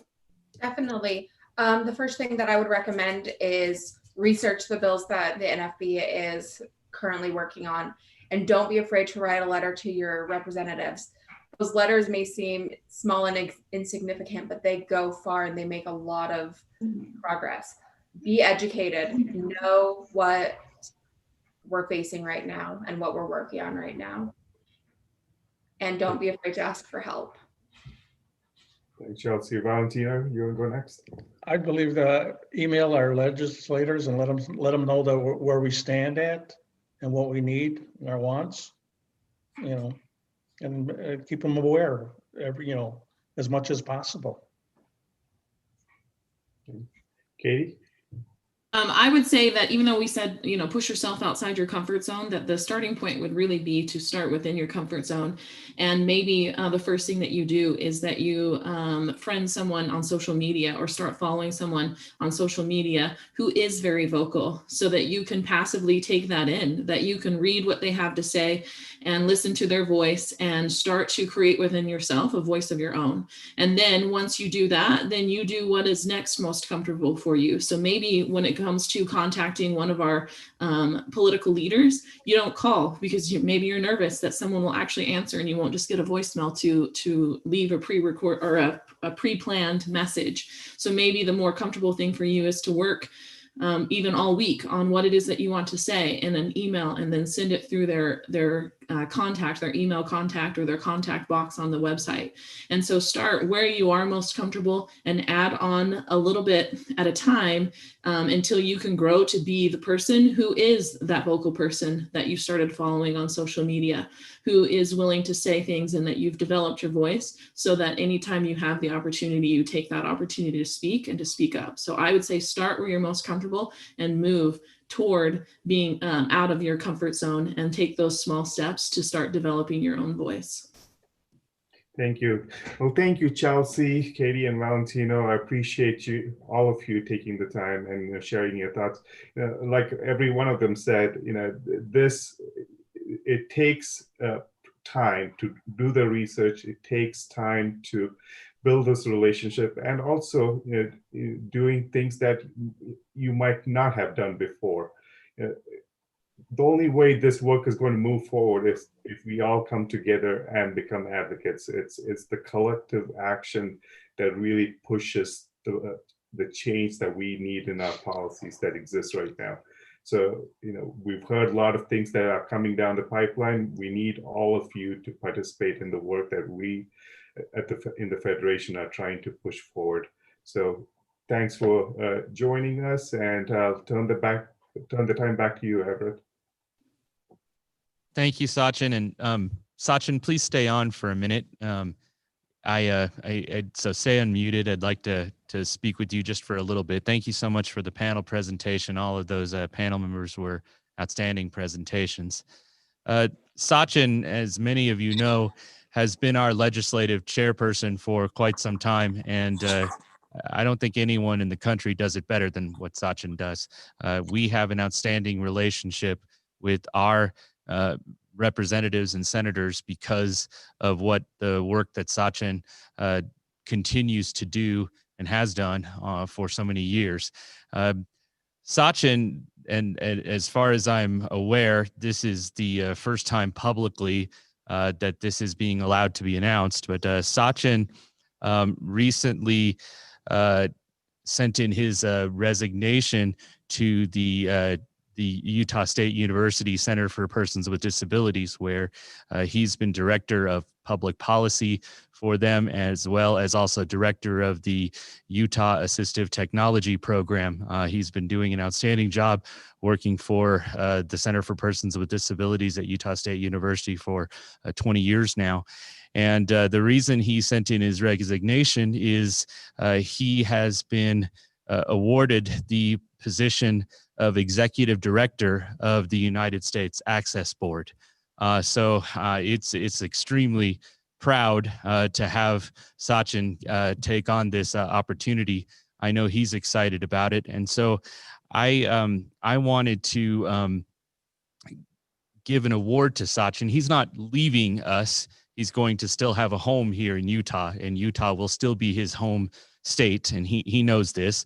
We had talked about Sachin still will continue his role as a legislative chair. We have assigned Chelsea Peel to be a co-chair with him, so she can handle some of the duties because Sachin will have so much to do with his new position as executive director of the United States Access Board. But I wanted to award Sachin with the Kenneth Jernigan Award. I'm holding the plaque up. The plaque is in the shape of the state of Utah. It's a wooden plaque with a really nice front face on the plaque. The plaque says, the National Federation of the Blind of Utah presents the Dr. Kenneth Jernigan Award to Dr. Sachin Pavitran for his outstanding commitment and contribution for helping change what it means to be blind. It says the date, October 10th, 2020. And the quote on the bottom of the plaque says, "Whenever we have asked, you have answered. We call you our colleague with respect. We call you our friend with love." It's an honor to present this award to you, Sachin. I don't know what to say. Thanks, Everett. Wow, I did not expect that at all. It's obviously I've learned a lot over the years through the NFB. It all started in 2006 when Everett and Ron Gardner and Ray Martin and I think Carl Smith, several of them came up to Logan to start a chapter. And a few months later, Ron asked me whether I wanted to go to Washington seminar, and then I became a scholarship winner the same year in 2007 in Atlanta, Georgia, my first national convention. And then it changed my perspective. It changed who I am as a person. It changed what I do even professionally. And I built strong relations with some of my dearest friends, Everett, and I've had a great friendship over the last 13 some years. Anil Lewis, who's been a great friend and mentor for me over the years. It's amazing what the Federation brings to you, not just for you to get over the obstacles you might be facing, but lifelong friendship. We call family, and it's true. Mark Riccobono, who's a good friend of mine, someone I can pick up the phone and call, who I can really say what I think about, where I stand on certain things, and he's willing to listen. It's an organization that really embraces all of us with open arms. Everett, I appreciate all you do. I know it's hard. It's not the easiest thing to have a full-time job, and being an affiliate president and a national board member is, it's hard work. It takes commitment, and you do it with a smile. And I will always be there to support you and our federation. Thank you, Sachin. Again, I couldn't give this award to a better person, and I so value your friendship, And you know that. I know you know that very much. So thank you so much. I'll be sending you this plaque. I hope you hang it in your new office down in Washington, D.C., so they always know that you're a member of the National Federation of the Blind of Utah. I think it will be fun to see that there. And I wish you so much luck. And I know that we'll be spending so much time together, even though you'll have a new role in Washington, D.C. I plan to hang it in my office. Thanks, Everett. All right. Take care, my friend. Danielle, I think that in honor of this award and in honor of Sachin and a great presentation and panel, we need a couple of door prizes. So take it away. All right. Well, I'm ready for that this time. Sorry, when you have a almost 5.5-month-old baby, it can be a little difficult. All right. So I'm going to tell you what we have first before I draw a name. So we have this really nice, awesome, it's a Halloween decorated plastic bag. We have that delicious, zestfully clean soap with some wipies and some hand sanitizer. I threw in a spinner. We have a nice Delterra hand lotion. We have masks. There are at least 2 masks in here and all kinds of cool information. Since it is Meet the Blind Month, you have an alphabetical card. You have that. And then we have some of our really nice smelling I can't think of what they're called at the moment. I'll get back to that in a minute. We also have a headphone wrapper that is silicone that you can wrap your iPhone headphones, regular headphones, and you can put it in your pocket. It's made out of silicone, so it's really stretchy and nice. So we're gonna draw a name here. Okay. And we opening the door. All right, Marnie, I'm shuffling just for you. All right, let's see what I get. All right, we have Bloria. Maybe it's Laura. The last name is Philliss.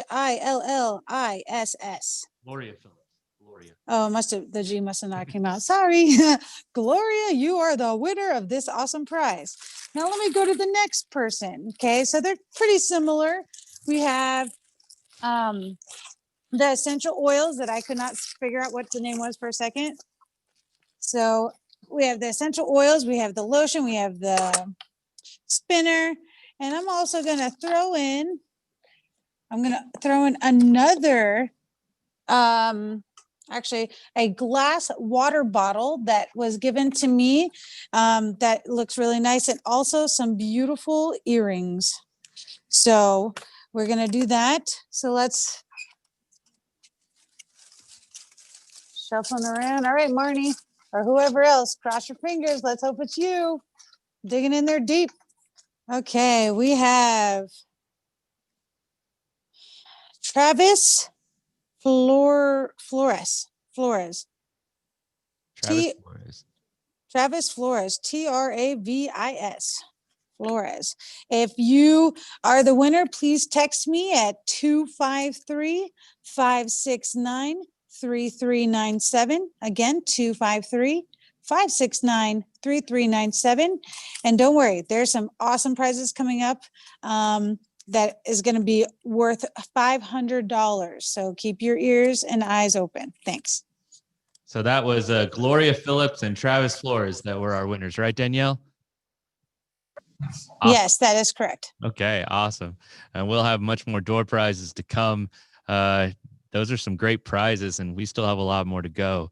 So the next presentation or the next speech on our agenda is from our Red Rocks chapter. Our Red Rocks chapter is a thriving chapter that's been doing a lot down in the St. George and Cedar City area. That's why we call it the Red Rocks chapter, because it kind of includes a huge area down there. And our board member and president of the Red Rocks chapter is Helen Ekman. So Helen Ekman is here, and she's been a longtime member of the Federation in not only Utah, but in Alaska, and is actually a former state president in Alaska. but we're excited and honored to have her in Utah, and she is president of our Red Rocks chapter. So Helen, take it away. Okay, I am unmuted, unfortunately. Am I unmuted? You are certainly. You are on. Yep. Okay, I apologize for not having my picture here. I was able to do it Tuesday, no problem, and today it's just escaping me, and I do feel badly about that.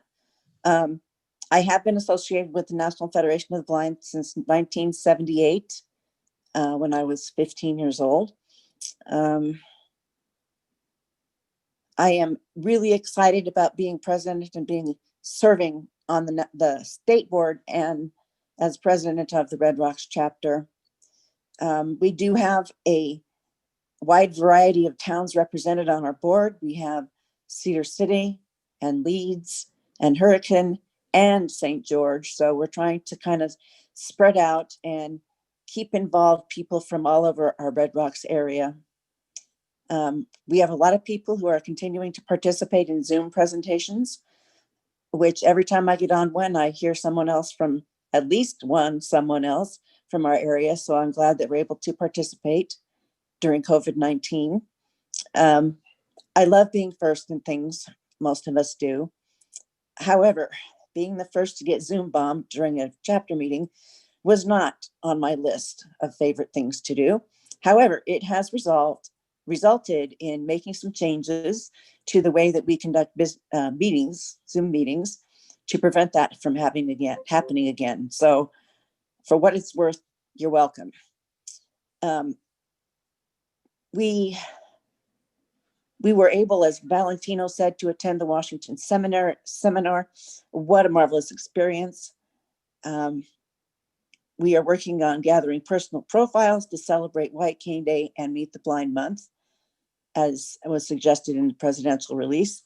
We're kind of a little behind the gun on this, but we're going to try to accomplish something this month.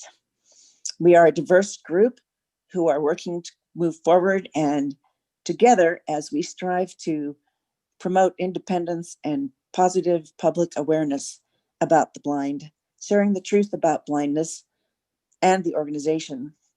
We look forward to continuing to meet our goals individually and as a group. Thank you.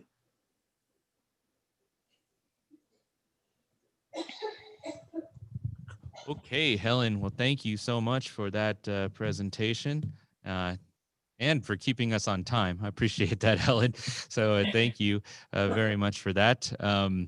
Helen does a great job in the Red Rocks chapter, and I know that her board members and chapter members really appreciate the hard work she puts into her chapter and for the Utah affiliate. So thank you so much, Helen. Moving right along, our next speaker is Dr. Ned Lindholm. Ned is also just been appointed to the board of directors earlier this year and has been a tremendous asset to the board of directors. Before this appointment happened, we actually were able to attend a leadership seminar together. And it was right before COVID-19 exploded. It was late January, early February. We happened to be there. Actually, I'm sorry, late February, early March. And we happened to be there together. Mardi Gras had just ended, and Pam Allen and one of her members, Sarah Patnoid, they flew from New Orleans to Baltimore. We were there. And at that time, we didn't know how contagious COVID-19 was. We were just learning a whole lot about it. And we were very lucky that because New Orleans was going through the pandemic right after Mardi Gras. So we were fortunate that no one got sick in Baltimore at that time, but it definitely could have happened. And Ned and I were there. And Ned was an outstanding contributor to the Washington seminar. So and I asked him to tell you a little bit about the Washington Seminar, and some of the other things that Ned is very passionate about and working on. Ned's a professor at Salt Lake Community College, a professor of chemistry, works very hard there in the classes that he manages. So without further ado, Dr. Ned Lindholm. Hi, can everyone hear me okay? You're on, yep. Okay. Hope my video is on. Looking Anyway. handsome, man. Excuse me? You're looking handsome. Oh, gee, thanks. Okay, well, first of all, I'd like to thank Everett for giving me the opportunity to speak to everyone today about my experience there at the leadership seminar. The second thing I'd like to do is apologize for the title of this particular talk. I did not make it. It's elemental. I mean, come on. Can we get any more stereotypical? Anyhow, given the name of the title, though, and given the fact that, yes, I am a chemistry professor, I'm going to talk a little science. Well, that's what you get for booking a chemistry professor to speak to you. But I want to introduce a little bit of a topic.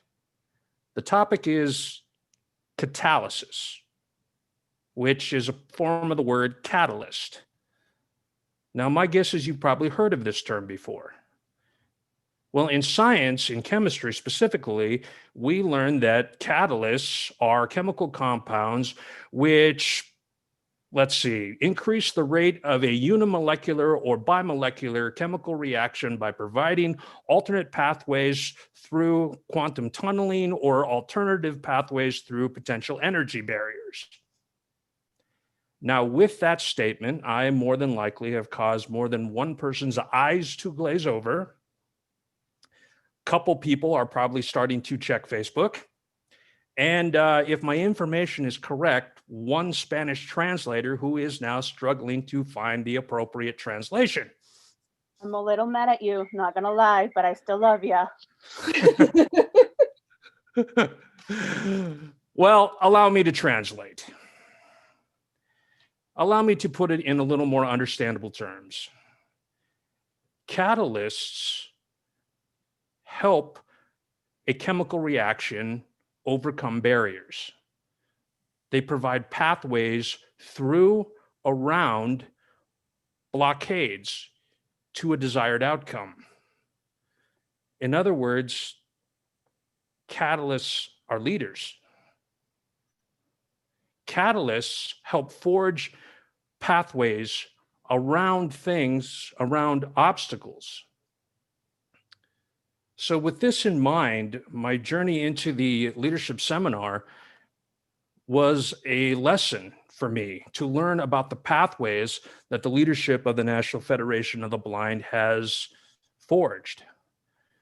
Through this, we learned of the experiences of our current leaders, including President Rick Bono, past presidents Dr. Mark Maurer, as well as his wife, Patricia Maurer, Pam Allen, our national representative, Anil Lewis. We heard of all of their stories and the pathways that they have forged through us. And a challenge was laid out to us to forge new pathways of our own, new areas to overcome the obstacles that we face in everyday life as blind individuals and as members of this movement.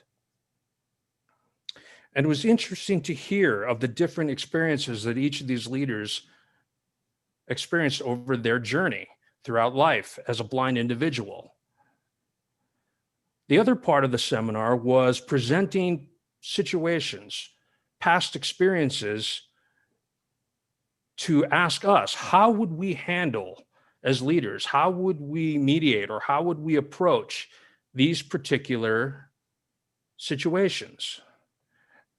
And it was here that my analogy to a catalyst also comes into play. See, not only do catalysts help reactions occur, sometimes they're required to mediate a chemical reaction. Two reactive substances, when put together, oftentimes can overreact, generate too much heat, and the reaction gets too vigorous for the scientists to control.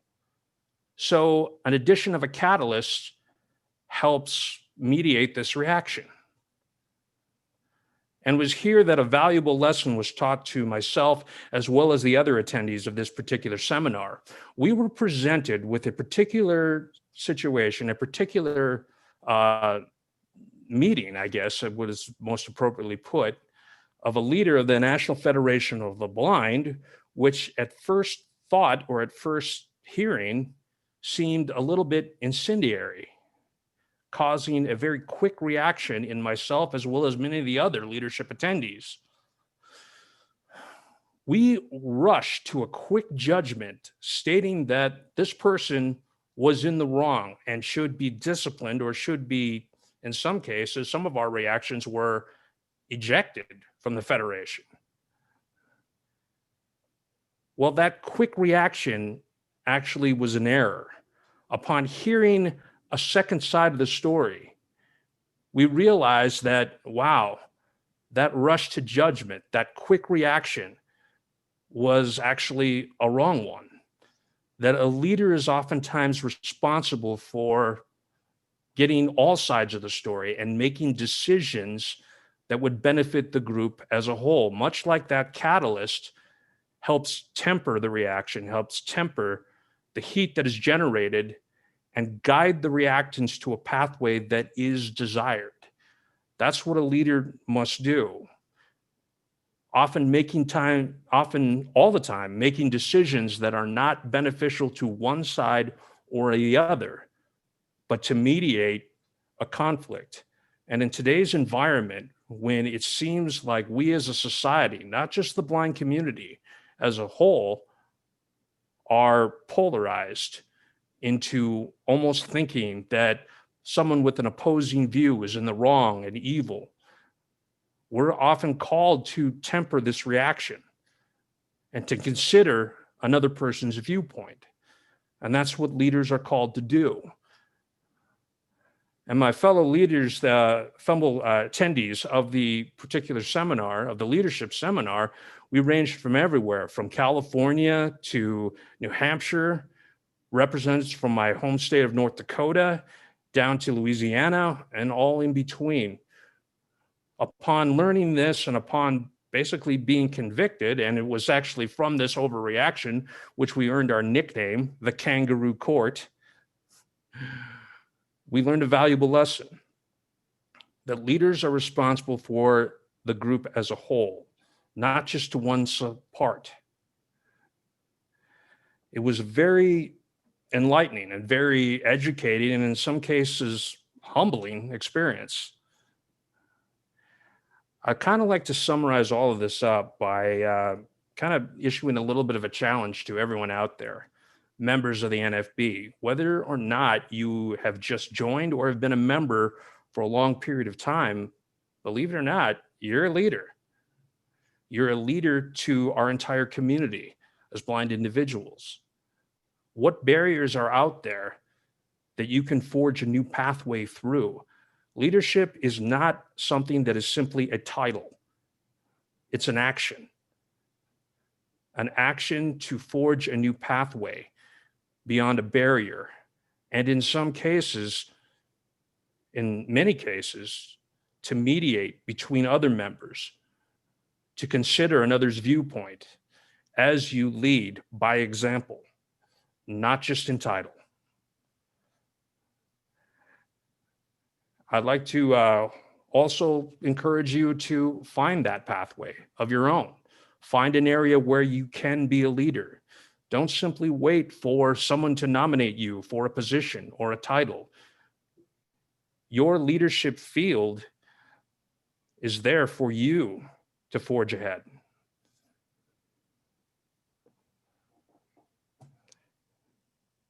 Thank you. All right, Ned, thank you very much. Outstanding speech, and thank you for your leadership and your commitment. It's a pleasure to serve with you. It's been great to spend time with you and get to know you. I mean, you've already been to my home several times, and we've shared a lot of thoughts together and ideas together, and I hope those continue for many years to come. It's a pleasure to have you here in Utah, even under the different circumstances of how you became blind. You're an honor to our organization, and you have great insight, and so thank you very much.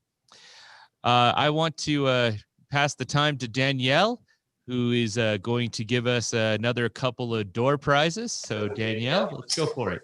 All right, I'm ready to go again. All right, so somebody just gave me a really cool door prize. It's the Death Star from Star Wars. It's a collector's model kind of thing. So we're going to add that into our gift bag that has all kinds of goodies that I showed you earlier.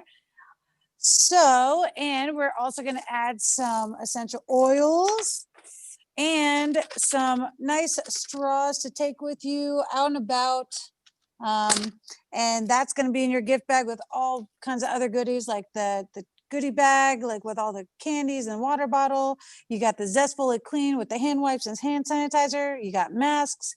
You got so many other things, and there's lots more to come. But right now, that's what we're giving away for that door prize. So let's pick out a name.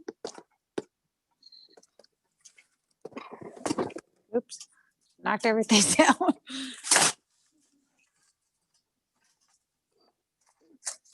Okay, let's do this. Sorry. All right, let's just pick a name here. You can hear me wrestling around. I promise I am not feeling the names. Okay, first name is Jaden Albert. All right, you get the Death Star. Okay, so, okay, and then the next one is, I actually donated this for a door prize. It is a jigsaw puzzle that shows the space up in space. So we have that. We have our headphone wrapper. We have a flashlight that goes, and so you're going to be getting gift bag too. So this isn't the only thing you're getting. You're getting the gift bag with all the other stuff that I just mentioned previously. So that's it for that. And let's look at who I will pick out. Come on, let's get a good one. All right. We have Philip Hansen, Hansen, Hansen. Yep, Philip Hansen. So that is your gift. And that's it, Everett. And you can all text me at area code 253-569-3397. The last people who I called their names, they did not text me. So if you want a prize, you better text or I'm going to give it back away. So thanks, Everett. Okay, thank you, Danielle. Danielle is such a fun person. I really appreciate the hard work and commitment she has put into putting our door prizes together. I hope you do as well. If you're listening, you better text her. She might come after you if you don't. We have some great presentations and speeches still to go, so don't go anywhere. But for those listening, we're actually on time, which I'm happy with and excited about. Our next presentation is a new group here in Utah. You know, this young lady has been an active member for, gosh, going on 10 years now here in Utah. And you heard her in the scholarship presentations, her first convention with her dad many years ago in Louisiana and New Orleans. Tina's a very active member, a very passionate young woman who has done a lot of great things and has many great things still to go. And she came to me and said, Everett, I want to start a guide dog group. And I didn't know what kind of support she'd get Well, she's really grown this group. She's worked hard at it. And I'm really pleased to see all the different people that are active in the Guide Dog group and want to keep that going. So I was proud to name Tina the chair of the Guide Dog group and the outstanding work that she does. So I wanted her to give a presentation on some of the great things that the Guide Dog group is doing. So Tina, take it away. Thank you, Everett. Can everybody hear me? Loud and clear. Perfect. My dog's kind of going a little crazy, so I'm in my walk-in closet. Hopefully the acoustics are good. So good morning, everybody. My Federation family. It is so great to be with you. I'm honored to have a couple minutes to speak to you, and I hope my words convey the message that I am wanting to send. This has been a great convention so far. Although we are not in person, we're virtual, and I miss being with each of you. The energy that I feel from each of you is coming through my MacBook, and I'm loving it, and I'm loving hearing from each of you. If you don't mind, I'd like to share a little story, just really quick. So a couple weeks ago, my husband Nick, and I decided to go to a restaurant in West Valley City. Upon entering this establishment, we were quickly stopped at the door and asked to go home, to leave the restaurant, not come in, and stay silent. After a long day, this was the last thing I wanted to do. And I knew I had a voice. We decided to say, no, we would like to have a seat at the table at this establishment. The manager quickly explained to us that due to the mandates from the Utah Department of Health and the COVID-19 outbreak in the state of Utah, my dog was not allowed in the restaurant, and we would need to leave, or else the authorities would be called. But if we wanted to eat there, and we really felt like it was necessary, he'd be kind of willing to let us sit at the table. How nice of him, right? Well, this is obviously not acceptable. And education needed to happen. It came to the point in our interaction that I asked to speak to his manager, who was the general manager of all the Utah establishments for that restaurant. When I was asking him for the general manager's number, he was very hesitant to give me any information and seemed very tactful in his responses. Many times during that interaction, I wanted to just leave the establishment, check that place off my list, say, screw you, I'll go somewhere else. I'll go to another place and leave without another word said. However, the need for education, advocacy, and sharing my voice was necessary for a seat at the table.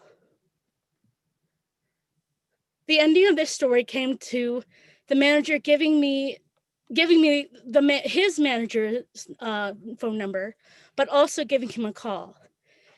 The manager quickly explained how wrong the current manager was in his interaction with me and had him apologize. The store paid for both of our meals, gave us $100 in vouchers with a promise that they would do better and be better. I share this story to convey a couple necessary things to know. The need for education and advocacy and having a voice never stops, and it never should, for us as federations. Collectively, we can make a difference for us and the nation's blind. Since last time we had our convention in April 2018, the Guide Dog group has grown exponentially. We started out as just 3 members, sitting at a restaurant talking about how great it would be if we connected with more people in our state. Well, I am very happy to tell you that has come true.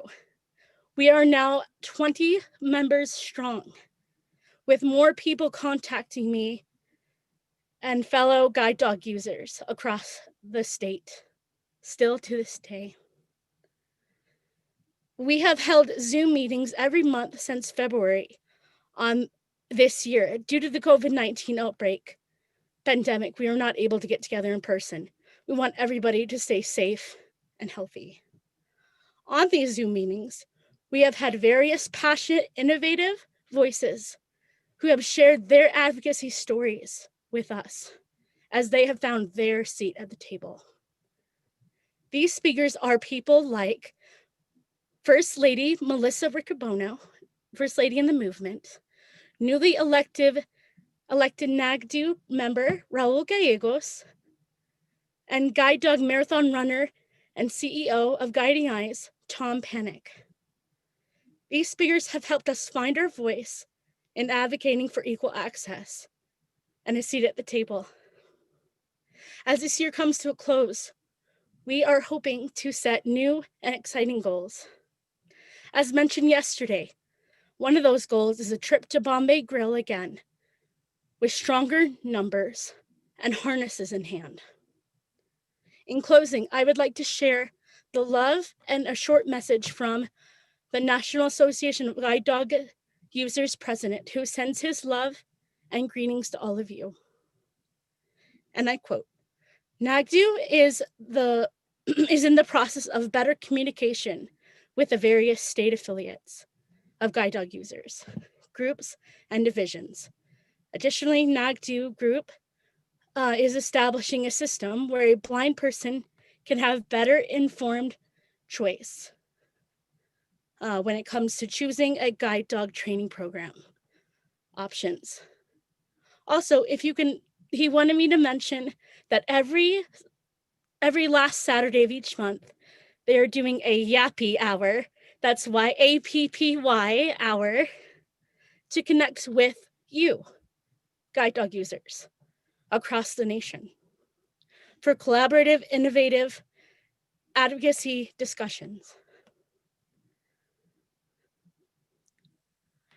My Federation family, it is an honor to be with you, and this is my message. Thank you. Thank you very much, Tina. I don't know if all of you don't feel motivated, but you should after that speech. Tina's done a lot of great things and is going to do great things. I really enjoy her passion. The guide dog group is growing, as she mentioned. You know, I didn't know until I became a member of the National Federation of the Blind. I didn't know the kind of discrimination guide dog users face all the time.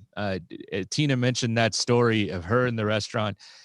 That's not a unique story. That's a common story that happens. It's happened to Tina more than once. It's happened to other guide dog users out there in Utah and across the country. They face a lot of discrimination by using a guide dog. They kind of open themselves to that, and it's really frustrating. Uber and Lyft, you know that the National Federation of the Blind has done a lot of work with Uber and Lyft, and has filed lawsuits against Uber and Lyft for not allowing guide dogs to be in the rideshare because the drivers don't want to pick them up, which is just crazy to me. And we have a survey that's still in place on our website and all the time. So you can, if you experience that kind of discrimination, please go and fill that survey out. But yeah, you know, I think if you are a guide dog user and you're not a part of this group, please get involved with Tina. If you know of a guide dog user in the state, tell them about our guide dog group. And you know, it's a fun group, and they're exciting, and I'm excited about the future of it. Okay, our next presentation is from a great man, the Salt Lake chapter. Deja Powell was our president and was doing a great job, but Deja Powell had an opportunity in Seattle to interview for a position, a director position there of their training program in Seattle, and she got the job. Of course, she's brilliant and she's fabulous person. All of us know Deja, love Deja very much. And so Deja had to move on, and we needed someone to step up and be the president of the Salt Lake chapter. And Ken Duke has stepped in admirably, and he has taken the Salt Lake chapter to new heights. He's very active. The Salt Lake chapter board meets on a regular basis. They have some innovative ideas for chapter meetings, even in the virtual world. And I'm excited to be a part of this chapter. Ken Duke is doing a fabulous job, not only representing the Salt Lake chapter as president, but also as a member of the board of directors. So it's an honor to serve with Ken. So Ken, take it away. Give us a great presentation, please. Great, thank you, Everett. It is an honor to serve in the capacity that I do. And I am surrounded by leaders. Like Ned said, NFB Federationists are leaders, and I am so pleased to be surrounded by so many leaders, past and present. I would just like to give a report of the Salt Lake chapter. Currently, we have over 200 members on our roster, and we email those members out every month about information about the Salt Lake chapter and other things that's happening in the Salt Lake County. Again, we represent the Salt Lake County in the Salt Lake chapter and have a great membership roster. We, as Everett mentioned, we have been reorganized here in the past few months. Deja Powell, who was a great mentor as well and leader. I came in as acting president last part of 2019. And then I was also surrounded by great leadership with Jennifer Kennedy and Jadiel Sanamir, and really appreciate their work that they did in the Salt Lake chapter, and as well as on a state level as their roles and responsibilities. I just in February, right before the pandemic, we reorganized our board of directors for the Salt Lake chapter, and I became the president, elected as president, and Danielle Frampton is the first vice president. Ned Lindholm is the second vice president. Tina Reisner is our secretary. Mark Turley is our treasurer, and we have 3 board members: Carl Smith, Stephanie Cordova, and Jody Duke. And I really appreciate them and appreciate the work that they do for the Salt Lake chapter. And I'm surrounded by leaders with the Salt Lake Board of Directors. With the directors that we have, we have been focusing on membership building, and we have some great NFB tools, national tools, to help with the membership building and retention, with some new programs that have been implemented the first of the year. And our board is working with the national people to try to get a better grip on how we can build our membership, not only build our membership, but retain our membership. And we are excited to use that new program that they've had here the last couple of months.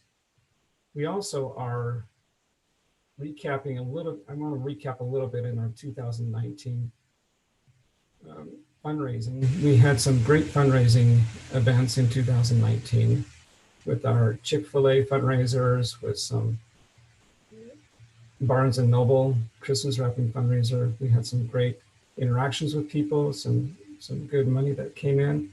We really appreciate all the people who have helped out with those fundraisers in our chapter, and not only in our chapter, but in our affiliate, our Utah affiliate. We also have some great things going on here in 2020, as much as we can virtually. We've had some great chapter meetings.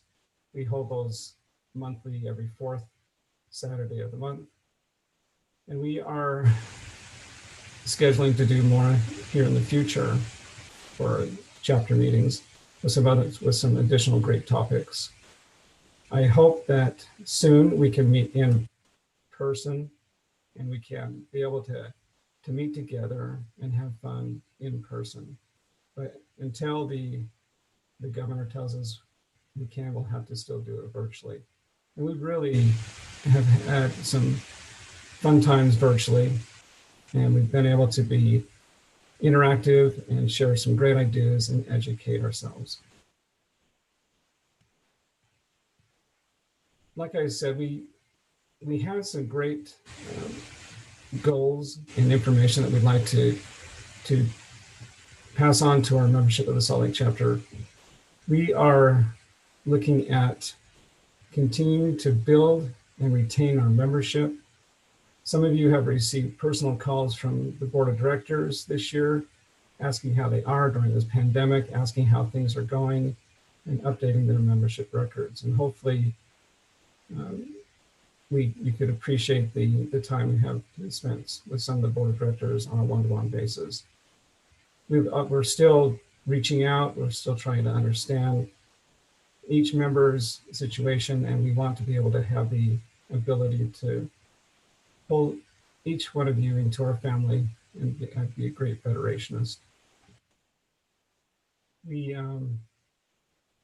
As mentioned in the past, the Salt Lake chapter had several people go to the Washington seminar, and we had a great experience there.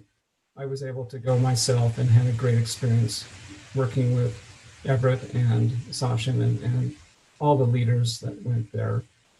We did have a great time and great information as far as we can understand what our legislation needs are in the national level and as well as Utah level. We again have great leadership in our chapter, in all the chapters and all the affiliate, as well as national.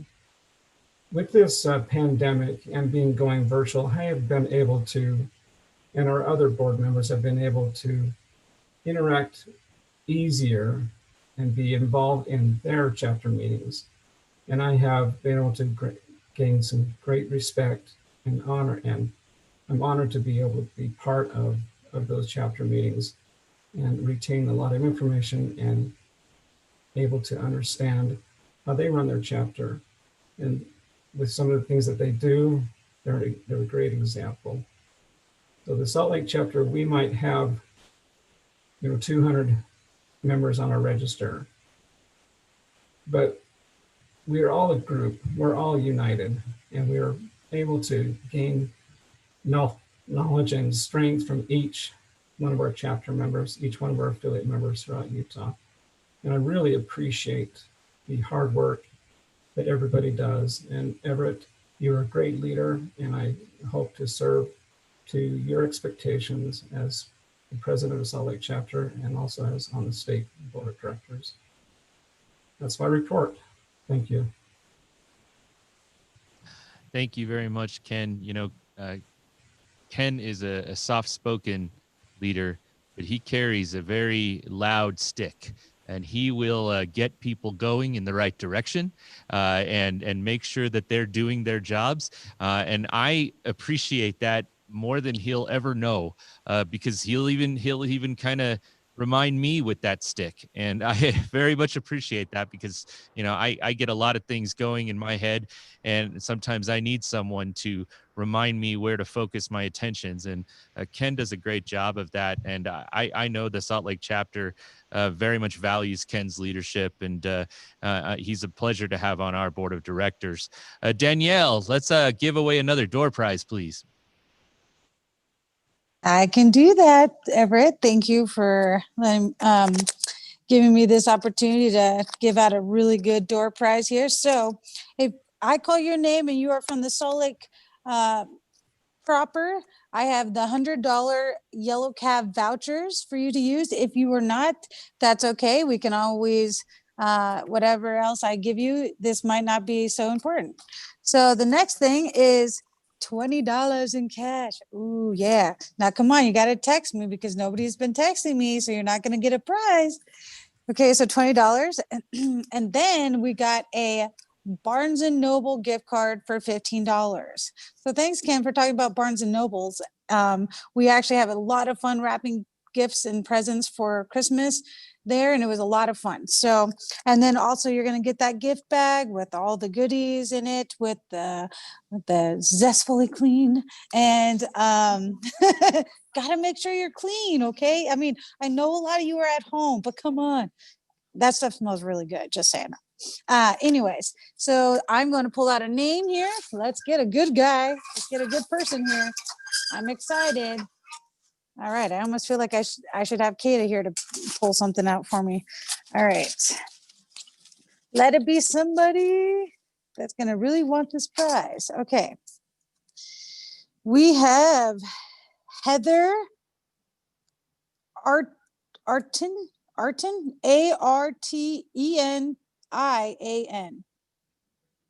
Artinian, Heather Artinian. Please text me at 253-569-3397. I would love to pull everybody's names if I could, but you just have to be here and listen to win. Thanks, everybody. It's Heather, Heather. Okay. Thank you very much, Danielle. Danielle is going to make her way up to the main head table here to give her speech. So while she's doing that, I'm going to take a couple of liberties. And I want to first and foremost thank the virtual committee. The virtual committee consists of James Bybee, Ken Duke, Barbie Elliott, who is chairperson of that committee, Jerry Neely, Vernon Jensen.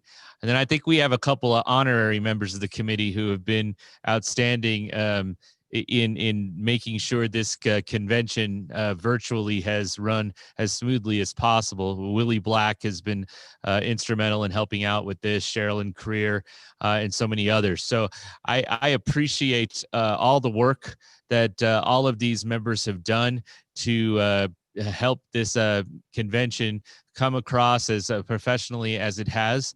I hope you're enjoying it as much as I'm enjoying us talking with all of you. It's to have members like this and so many of the others that you've heard from give their time, their effort, their commitment. It really is an honor to serve with all of them. I'm really excited about the auction later tonight. Tara Purcell, our auction chairperson, Stephanie Cordova is part of the auction committee. They're both here, and they are frantically getting auction items ready and getting them set up. Our auctioneer, Cameron Frampton, is also here helping with that. So I think you're going to really enjoy the auction later on this evening when you get a chance to participate in that. I so much appreciate the great items they've been able to gather. We'll have more about those in the afternoon session. Danielle Frampton is our next speaker. I wanted you to hear from her, even though she gives away a lot of great door prizes. I wanted you to hear her story. I put down from Hawaii to Utah and everywhere in between because Danielle has lived in a lot of different places. I first met Danielle when I was the national representative to the Washington State Convention. I think this was back in 2015, and I think it was my second convention that I got to be national representative for. But I kind of consider it my first because the first one I had before that was North Dakota, and North Dakota was a fun state to do, but it's a very small convention. Washington State's a big convention like the one we have on a regular basis. And so I got to meet so many members in Washington, and Danielle was one of those members that I got to meet for the first time and talk with. And at that time, I remembered her energy and her spirit, her laugh. She's just a fun person to be around, and she's kind of a magnetic person. People kind of gather to her and love her, and everyone in Washington loved her. And so when we had a position open up at the Division of Services for the Blind, I knew that Danielle was looking for a new job and a new opportunity. And so we sent this position to her, not only me, but Jennifer Kennedy and Adam Rushforth and others. We sent this to Danielle, and Danielle applied, went through the interview process, and was awarded the job of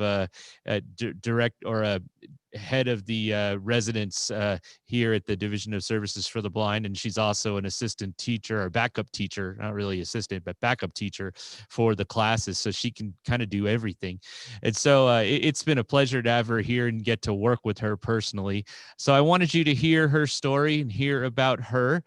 So I'm going to step away from the chair here, and you'll get to hear from Danielle Frampton.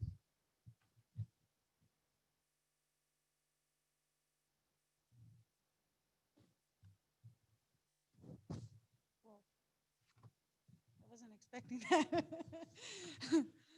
Thank you so much, Everett, for letting me speak today about why I'm here as a Federationist. To start, I'd like to kind of briefly sort of tell you about myself. Oh, sorry. I didn't realize I needed to get so close. Okay, I'm scooting over. I got short legs. Okay, so a little bit about myself. I was born in Maui, Hawaii, with a rare eye condition called aniridia. Aniridia affects the color part of your eyes. My condition was considered a sporadic mutation. So that means nobody else in my family has it except me. It was just something that happened, and there are a lot of people in my position and with the same eye condition. So growing up, I had a lot of eye surgeries. I've had about 18, and that's why I sit here in front of you today as a totally blind woman. The surgeries that I had were very intense. And, you know, as a child, you don't have a choice to say, yes, I want it. No, I don't. Sorry. Cornea transplants, glaucoma surgeries, cataract surgeries, you name it, I've had it. And back then in 1981, when I was born, nobody really understood what aniridia was. So, you know, lots of kind of experimenting. So moving forward, growing up, I moved around a lot, as Everett said. I was raised as an only child, even though I had an older brother and 3 half sisters. My mom was a beautician, so she liked to travel around and do people's hair. I remember when I was a kid, she would do people's hair in our living room, and I used to give them talent shows and ask them to help me with my homework and all kinds of things that you could imagine, because, you know, they were there and I was bored. So, but blindness didn't, well, I guess I wasn't blind at that time. I didn't consider myself blind. Going through school, I wouldn't say it was difficult exactly, but I was, you know, had partial vision. And in 3rd grade, my mom, I guess, decided I needed Braille. I was not with that. I'm sorry, but I was not about to read some Braille in 3rd grade. No way, dude. Because people were going to make fun of me. And I just was a little, no, I'm like, I'm cool. I can see, I don't need this. And that's what a lot of kids are like these days. They want to be the same. They want to be normal like everybody else. And so I was stubborn. I had Braille teachers. I am sure that I gave them a run for their money. And I did learn Braille. It took a long time because I wasn't fully invested in learning Braille like some people are when they start as a child, or I guess as, you know, in 1st grade, kindergarten, when you're first teaching your kids the alphabet. I didn't do that. I just learned print, thought that was all I needed. Going through school, moved to a lot of schools. I would say I probably went to a new school almost every year because we moved around a lot. I lived in Hawaii, California, California, Alaska, and I also was in Guam. My stepdad was in the FAA, and so we moved around a lot. But because of that, my schooling suffered. I basically was tested every time I went to school, and every time I was tested, I was always kind of considered somebody who was lower than what was average because of that, and because of the Braille, and because I didn't really work on the Braille speed and skills. I had a difficult time. So moving forward in high school, I basically went through public school all the way up until my sophomore year. Then one day, my Braille teacher, Gretchen Folks, said, "Hey, let's go check out this blind school in Northern California." So I went, and I thought, "Hey, there's all these blind people. This is cool. I could be like everybody else, and I won't be different." I went for 2 years. That school wasn't really for me. I didn't feel like I learned a whole lot at that time. So then I moved to Louisville, Kentucky, where I graduated. It took me 2 years to catch up to everybody else and graduate. And that was because of my Braille skills also. And I was still using CCTVs and Zoom text and all those large adaptive equipment things that visually and partially sighted people use. After high school, I moved back to Washington State, where a lot of my mom's side of the family lives. And I decided that I wanted to go to college. But at the same time, I was lacking in a lot of skills, and I did not realize that how hard college would actually be. So I attempted it, didn't do good, and I quit. Instead of doing college, I went and found a job with the military, working as a switchboard operator for 3 years. It took me two times. I interviewed once. It took me a whole year again to interview again to actually get the job. And I had an awesome boss. Her name was Catherine Livingston, and she believed in me and gave me the opportunity to work at that job. So I did that, and I felt very proud of myself for working for the military. And I'm glad that I could help serve and help our military. In 2002, I went totally blind. Because of, like I said, all of my eye surgeries, my eyes were pretty weak. And one day I woke up and I couldn't see. And that was very startling to me and very, scary, because I knew that I wouldn't say my life was over, but it was a whole nother road that I was going to have to travel down and figure it out. So I was actually going to a training center at that time in Seattle, Washington, called the Orientation Center in Seattle. Was there for 7 months, learned some skills, and thought, I'm good. I'm a good blind person. I don't need any more help. So I continued working and just thinking that I was great, no problem. But my Braille skills were still lacking, and I'm pretty sure other things too. But I wasn't thinking of that. I just thought that I was fine. And listening to Neil Lewis last night talk about his aha moments and everything and how he got there, I kind of feel similar. I met a special person in 2009. Her name is Serena Olson. I was at the Braille Institute in Santa Barbara, and she just happened to be there one day, and we met. We started talking, and that very day we went and hung out, and she was like the coolest thing ever. And she was my roommate for a year, and she taught me a lot. She showed me what it really meant to be blind, and I was like, wow, she can do all these things. I thought I could do these things, but I guess not. Crossing the street was a little terrifying, especially when I lived really close to an off ramp. And here's Serena just crossing the street, and I'm like, wait, let me hold on to your arm. I'm scared, and she was like, you can do this. And I'm like, no, I can't. I guess not, because I don't want to go anywhere by myself, I guess. So she invited me to go to the 2009 National Convention, where I heard Dr. Maurer and many other powerful and amazing role models for me. And that's kind of one of the times that changed my life.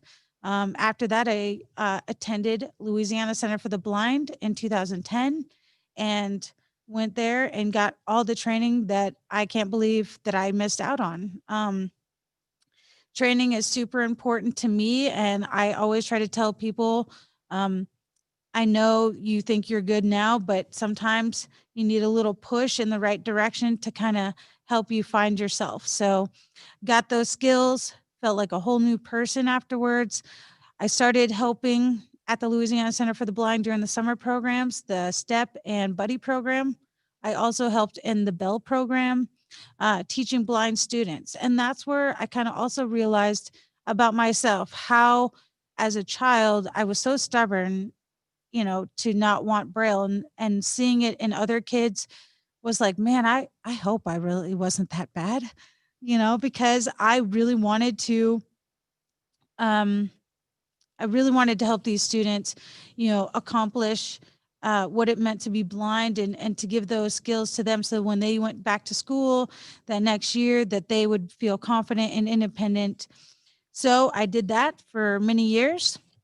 In 2014, I got a job in Canada, in Victoria, British Columbia, at the Pacific Training Center for the Blind. I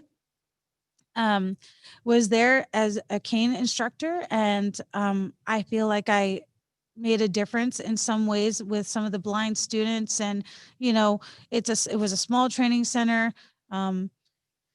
Canada in some areas are a little behind in the times, but they are improving. And so I was there, and that's where I met my wonderful and awesome husband, Cameron.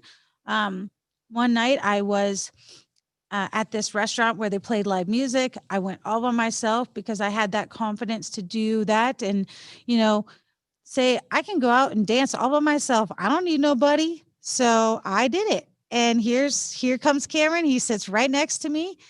And, you know, I wasn't embarrassed to say hello to a new person. That's just kind of how I am. So I said, you know, they have great food here. And that's where it started the conversation. And now we've been together for 5 years, 3 years married, and have a almost 5.5-month-old daughter. So, you know, life takes awesome changes, and sometimes we just don't even realize what's going to happen later on until we move forward. I want to say something really quick. In 2002, actually, when I first went blind, there was a song called Bring Me Back to Life by Evanescence. That song actually was what brought me out of my depression and really got me moving in the right direction. The words bring me back to life, you know, deep down inside, wake me up. And it woke me up. I knew I couldn't feel sorry for myself. I knew I needed to get out there and explore the world. And that's what I did. Moving forward, after Cameron and I got married, I left Canada, went to college, took some more college classes, and moved to Louisiana and worked there for a while, and then came here and started working as the residential manager at DSPVI, which I'm very blessed and happy to be here. I enjoy working with everybody. But the reason why I'm up here is, why did I become a member? Well, I became a member because blindness and teaching and educating people is really important to me. Like I said before, there were some amazing role models that really changed my life. A few of them: Pam Allen, Everett Bacon, Ken Duke, Jerry Whittle, who was my Braille instructor, who passed away a couple years ago, Arlene Hill, who was my cane instructor. She was like my adopted mom kind of thing. I used to walk down the halls going, "Mom," and she'd go, "Daughter." And it just really touched my heart to know that, you know, people really cared and really wanted me to succeed. So thank you to all those people who really helped me and believe in me and gave me these opportunities to be in front of you today and, you know, tell you that being blind is respectable. Being blind is not as hard as you think it is. I'm reading Braille as we speak, as you know, because Braille is important. This is Meet the Blind Month. So meet a blind person, talk to them. Don't be ashamed. Don't be afraid. Let them teach you something and we'll all get along. So thank you so much. I hope everyone has a great convention.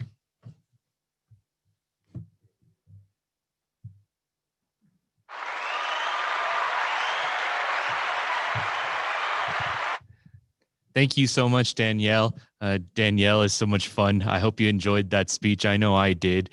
She's just a great friend and a great addition to our state and our NFB of Utah affiliate.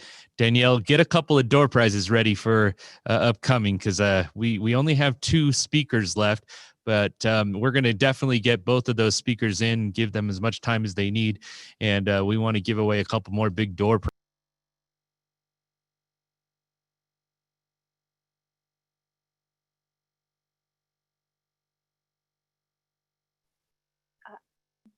Did we lose? Somehow you've gotten muted, Everett.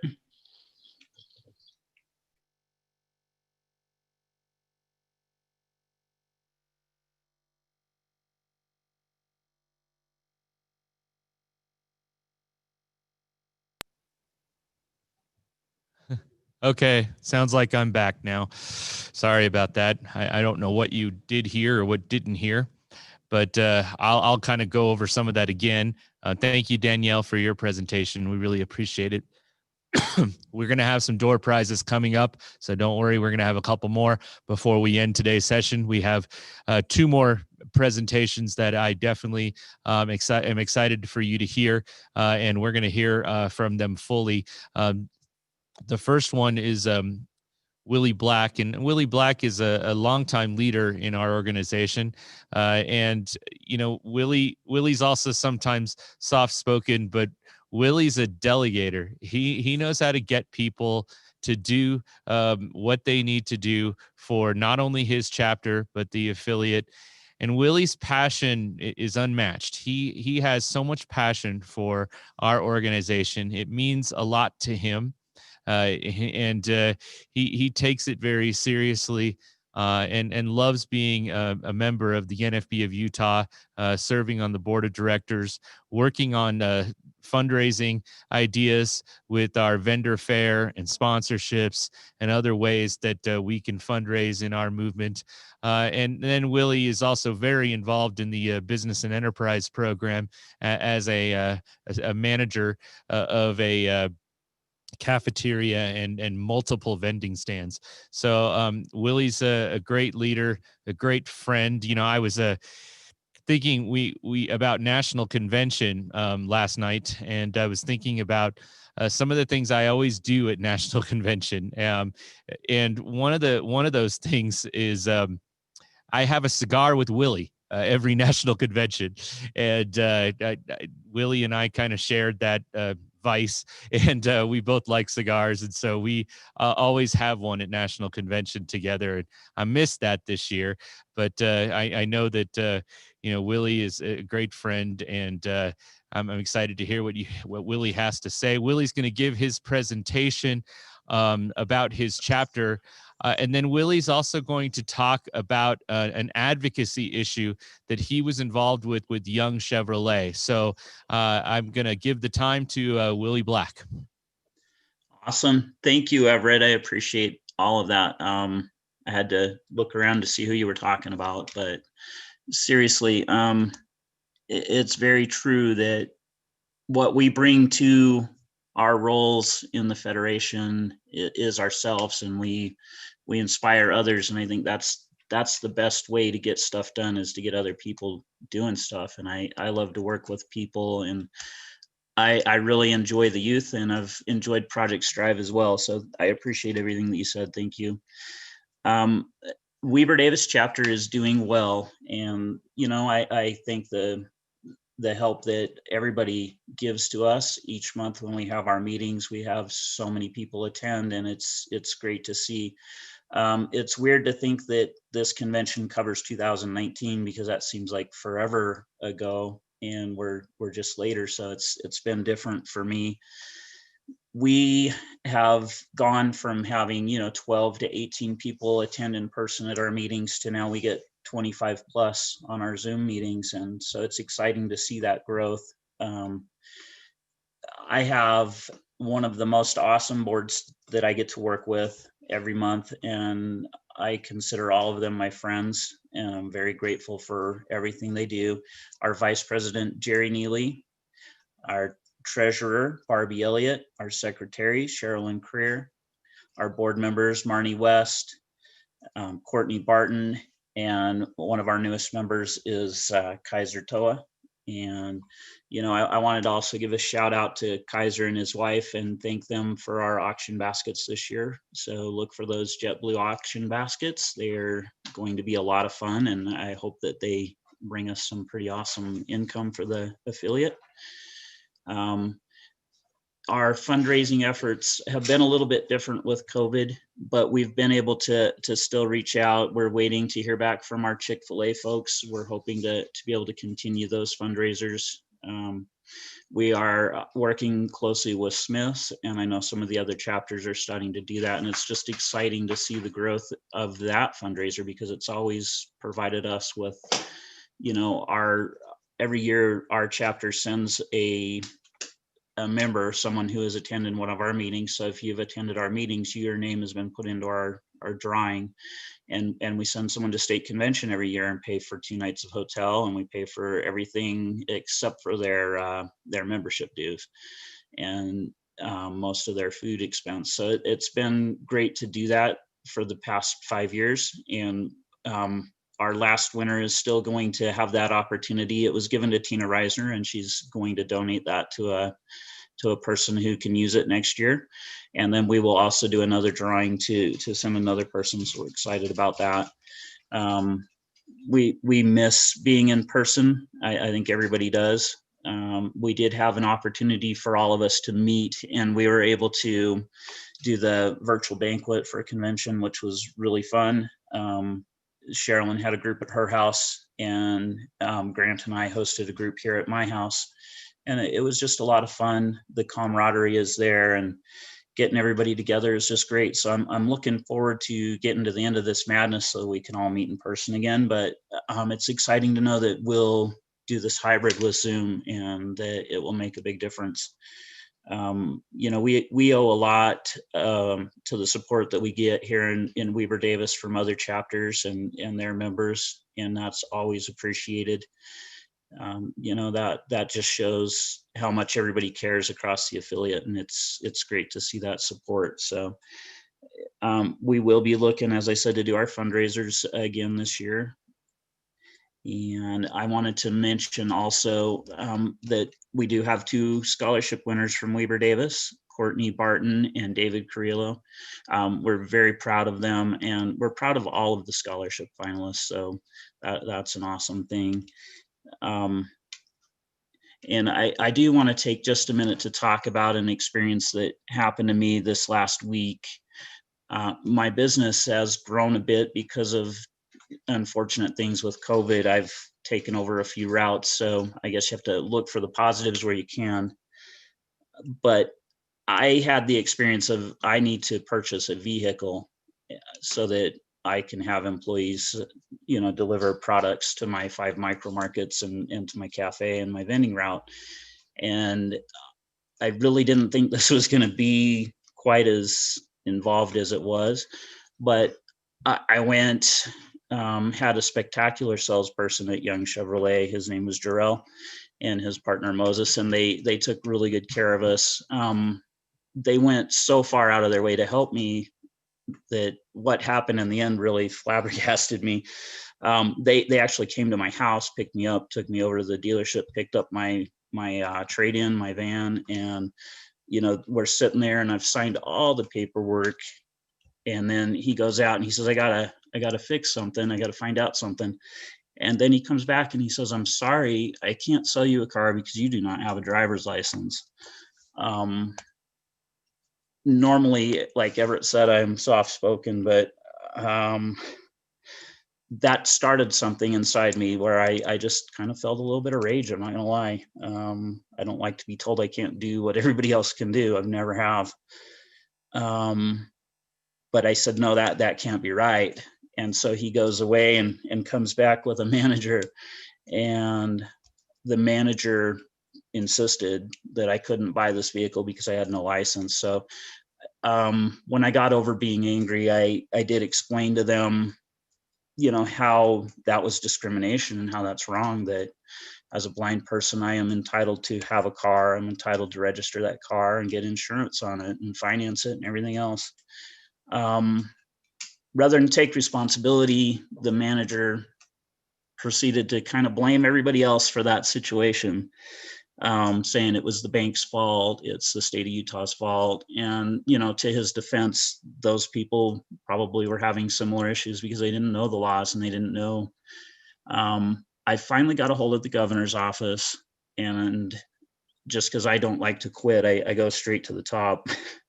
But I also got a hold of somebody that works in one of the buildings I service. Her name is Stacy McGovern, and she said, you know, I'm really sorry that you're experiencing this. They're absolutely wrong. You can own a vehicle, you can, you know, and even with that, I still ran into issues. The gentleman at Young Chevrolet had treated me so poorly that I decided not to give them my business. And I did purchase a vehicle from a private seller. It's very comparable to what I was looking for. So I'm happy that that happened, but I am happy to report to you that after dealing with the governor's office and the motor vehicles division, they now know and are aware that blind people can purchase cars, and that requirement for a driver's license is going to be changed to say a form of valid ID. And so I'm proud that, you know, there is something good that is going to come of this. The attorneys at Young Chevrolet contacted me, and I want you to understand, I never went at this as I'm going to sue you or anything like that. They contacted me and said, what can we do? And so I've asked them to prepare a memorandum to their employees to explain why that's discrimination, and that, you know, to explain that blind people can own a vehicle and do the things that everybody else can do. So I feel like, you know, reaching out and after I calmed myself down, of course, because level heads always prevail, but I feel like something good will come of this. And so it's just, you have to look for those opportunities to advocate for yourself and for everybody else, you know, because what I've done will change how you're affected when you go to the DMV to license a vehicle in your name. So, but yeah, I've got a brand new Chevy Traverse sitting in my driveway. Well, it's brand new to me. It's 2014, but yeah, so that was my experience. And I just encourage everybody, if you're faced with that kind of situation, speak up. If you don't know what to say or how to say it, there's so many people in this group here and others that would be willing to help you advocate for yourself. So when you see something that's not right, I say you should stand up and fight that. So thank you for giving me the time to talk about that, and go Weber Davis. Thank you, guys. You got it, Willie. Willie, I remember he called me when that was happening, and yeah, he was definitely showing some rage, but he held it in check. He definitely kept his cool, and he told me we weren't going to let this go, and I said, I'm right behind you. Whatever I can do to help you. And, you know, we've had some great conversations about this, he and I, and Willie has sent some outstanding emails to not only managers at Young Chevrolet, but owners of the entire automobile sales different forces. I can't even think of the word I'm looking for, but yeah, he really did a great job in making this happen. and working towards dealing with an advocacy issue that he knew he could change. And that's what's really important, and that's what the National Federation of the Blind is all about. We change what it means to be blind. We go out and we advocate for ourselves, and sometimes we have to do it because no one else is going to do it but us. And Willie demonstrated that, and I appreciate his story and what he was doing. We have one more speaker. I'm hoping that we also will get some door prizes. I do know the door prize chairperson had to step out because she had an issue with CADA that she had to go take care of. So she may be back in the room in time. If not, we will have some huge door prizes at the 2 o'clock in the business meeting. So we hope that you'll be there for our business meeting. Please don't miss that because it's very important. You'll hear the treasurer's report. You'll hear the resolutions that we're looking to pass. We'll have our elections, and then with time permitting, we'll also have a PAC plan report during our business meeting. Chris Wyckoff will be there, so you'll get to hear that, and then we'll get some of the live auction stuff so you can hear some of that before we go on to the banquet in the evening. So our last speaker of the day is definitely not least. She might be last, but she's not least. She's an outspoken advocate herself. She's a longtime member of the Federation.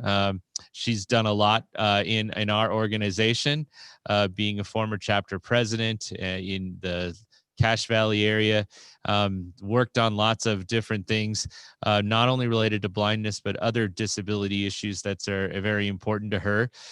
Erin Tim is not afraid to tell you how she feels. And I appreciate that because she'll tell me how she feels about things. And sometimes we have some good talks together, and I talk her off the ledge, and we have a great relationship, and I very much appreciate Erin and how hard she works and her commitment to all of the things that she's involved with. Erin has decided, and mainly because it was important to her, and I appreciate how much it was important to her to become the chair of our at-large group. We don't have an at-large chapter yet. We're working on that, and Erin is helping us to work with that. But we do have a good at-large group, and so I thought it was important for Erin to talk about the at-large group and what they're doing. So Erin, Tim, if you are ready, take it away. Thank you, President Bacon. Thank you. Okay, I didn't pop up on my screen, so I want to make sure if I'm heard. Am I good? Yep, we see you and we hear you. Okay, it didn't pop up on my phone, so I was like, where's my big face? I don't know if I'm talking. Okay, sorry about that. Hi, so I'm Erin Tim. Thank you, Everett, for that introduction. I really appreciate it. I just want to say before I begin, because my remarks are very short, this has been an amazing convention, and I really just want to second Everett's remarks to thank everybody who is involved. Those people who are in the background doing all of the tech stuff, I know Willie's doing some of that, and James Bybee, you guys are so much appreciated. Our event last night, the talent show / Sherilyn Creer does her best Wink Martindale game night was awesome. It was really, really cool. I want to remind everybody who is there that don't forget the great 80s singer Karl Marx. It's very important to remember him. He was very influential. And never forget that David Carrillo can type like a demon. Man, he was fast. Okay. Anyway, I'll get started now, but I just wanted to put that out there. It was a really great time. I wanted to start today by talking about our theme for this convention. On the surface, this theme seems like a tongue-in-cheek reference to the virtual nature of this gathering. It is worth digging a little deeper, however. Anywhere and everywhere. These two small words carry a lot of meaning. The blind deserve to be seen anywhere that they wish to be. The blind belong everywhere that the sighted are. For 80 years, we in the National Federation of the Blind have worked diligently to make sure that this idea becomes a reality. For the most part, we in the Federation have been successful. This strange year of pandemic has given us a new way to reach out. Our national convention reached blind people from all over this country and from all across this world. Some of these people had never heard our message before. Our ability to reach out has been dramatically increased during this otherwise difficult time for all of us. This reaching out is precisely why groups like the At-Large Group exist. If our goal is to reach the blind where they are, and indeed it is, the digital format is an ideal way to do that. We reach blind members everywhere, and blind people can communicate with us from anywhere.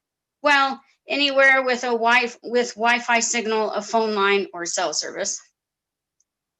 Our first goal as a group is to reach out to those members who don't have a local chapter. Those who live in far-flung rural cities and towns, members such as Lindsay Baum, who lives in a town that if you ask me, even though I've lived in Utah most of my life, I could not find it on a map. Or members like Asher Blakely, who lives in Cache Valley, an area that no longer has a chapter. Our second goal is to reach out to those who have difficulty making it to their own chapter meetings. This includes members with chronic illnesses or those who have work schedules that prevent conventional attendance. We want to make sure that all who wish to participate in the work for and the community of the Federation have the opportunity. So what does the At-Large Group do? We hold monthly meetings that are almost identical to those of a chapter. We share the national president's message, and we take time to discuss state news and items of interest. We are not a chapter, so there is no chapter business to engage in, no money to worry about, nothing to vote on. This affords us some flexibility to spend time getting to know each other and allows us to concentrate on our monthly discussions. Perhaps one day we will decide to become more formal, but for now we are taking things slow. We are every bit as dedicated to the work of our affiliate, we just do things a little differently. Our group status also allows for busy board members and even chapter presidents, such as Laura Vincent, to join with us in learning about what it means to serve each other. It is important to me as this group's chair that all of our members know that they are valued, that they mean a great deal to this affiliate as a whole and to me personally. Sometimes it can seem like we just care about growth for the sake of growth. This is not the case. Every person who attends a meeting matters to me and to this affiliate. At our first meeting, I informed our participants that if 2 people were on the call, we would still hold a meeting. I meant it then, and I mean it now. Every member matters. When we seek growth, it is because we know what involvement in this organization can do to better our lives. We know that involvement with the organized blind changes lives. We are living proof that the NFB is a family, and at any time, we could call up stories of how our lives have been changed for the better. I have really enjoyed our meetings and getting to know our members. We have had a lot of fun and some great discussions. We would love to have you participate with us. Everyone is welcome. Even if you have access to your own chapter, and with COVID, you probably do, we want you to join us. We have members from all over the state. So if like them, you wouldn't mind adding one more Zoom call to your schedule, please join us on the last Tuesday of every month at 8:30 p.m. My brothers and sisters, it is an honor to serve you.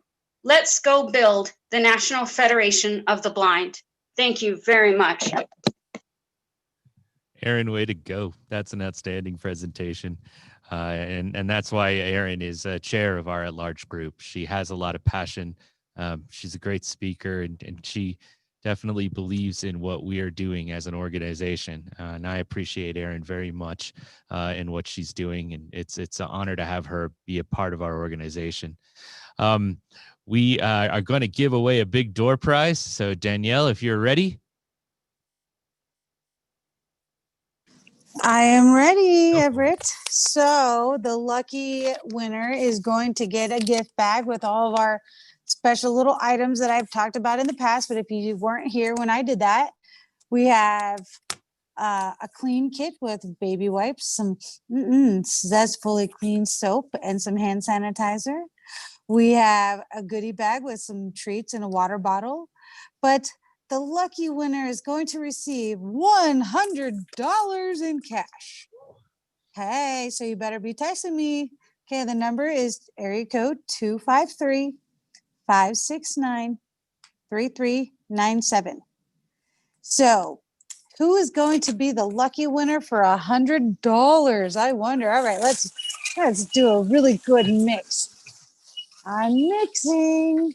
Okay, cross everybody's fingers and toes. Okay, here we go. I'm opening up the door. Okay. Closing it up so that way nothing falls out. All right. Ooh, Joe Taylor.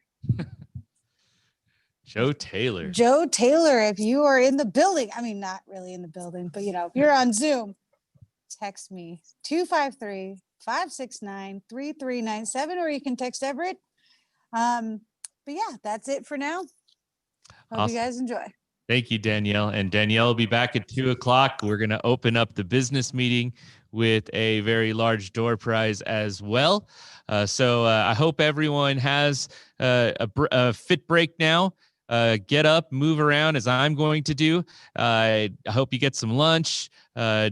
Talk with your family. Go out there and call a blind person and tell them to get on our virtual convention. We've got a lot of stuff that that you're going to want to be a part of this evening, especially for the Anil Lewis's keynote presentation and our at our auction. So get out there and get blind people to get on our convention. Get your family members to be a part of our banquet, friends, anyone else you can invite. At this point, we will now adjourn the general session of the morning.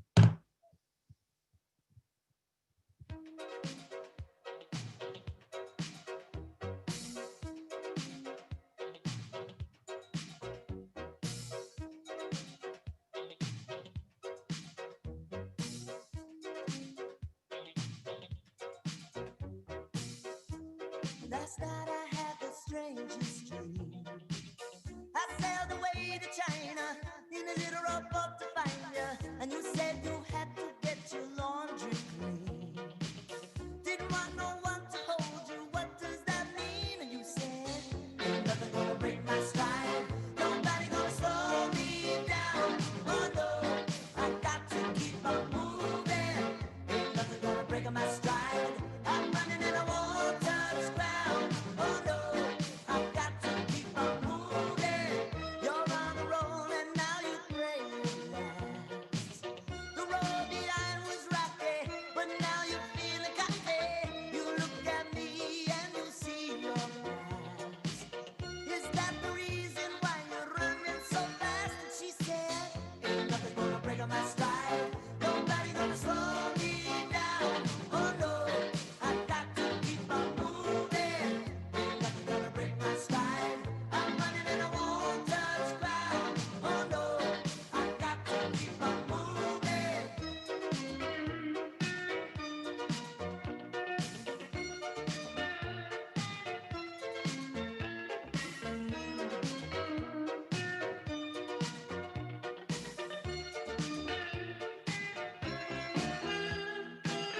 Never let another girl like you work me over. Never let another girl like you drag me under. If I meet another girl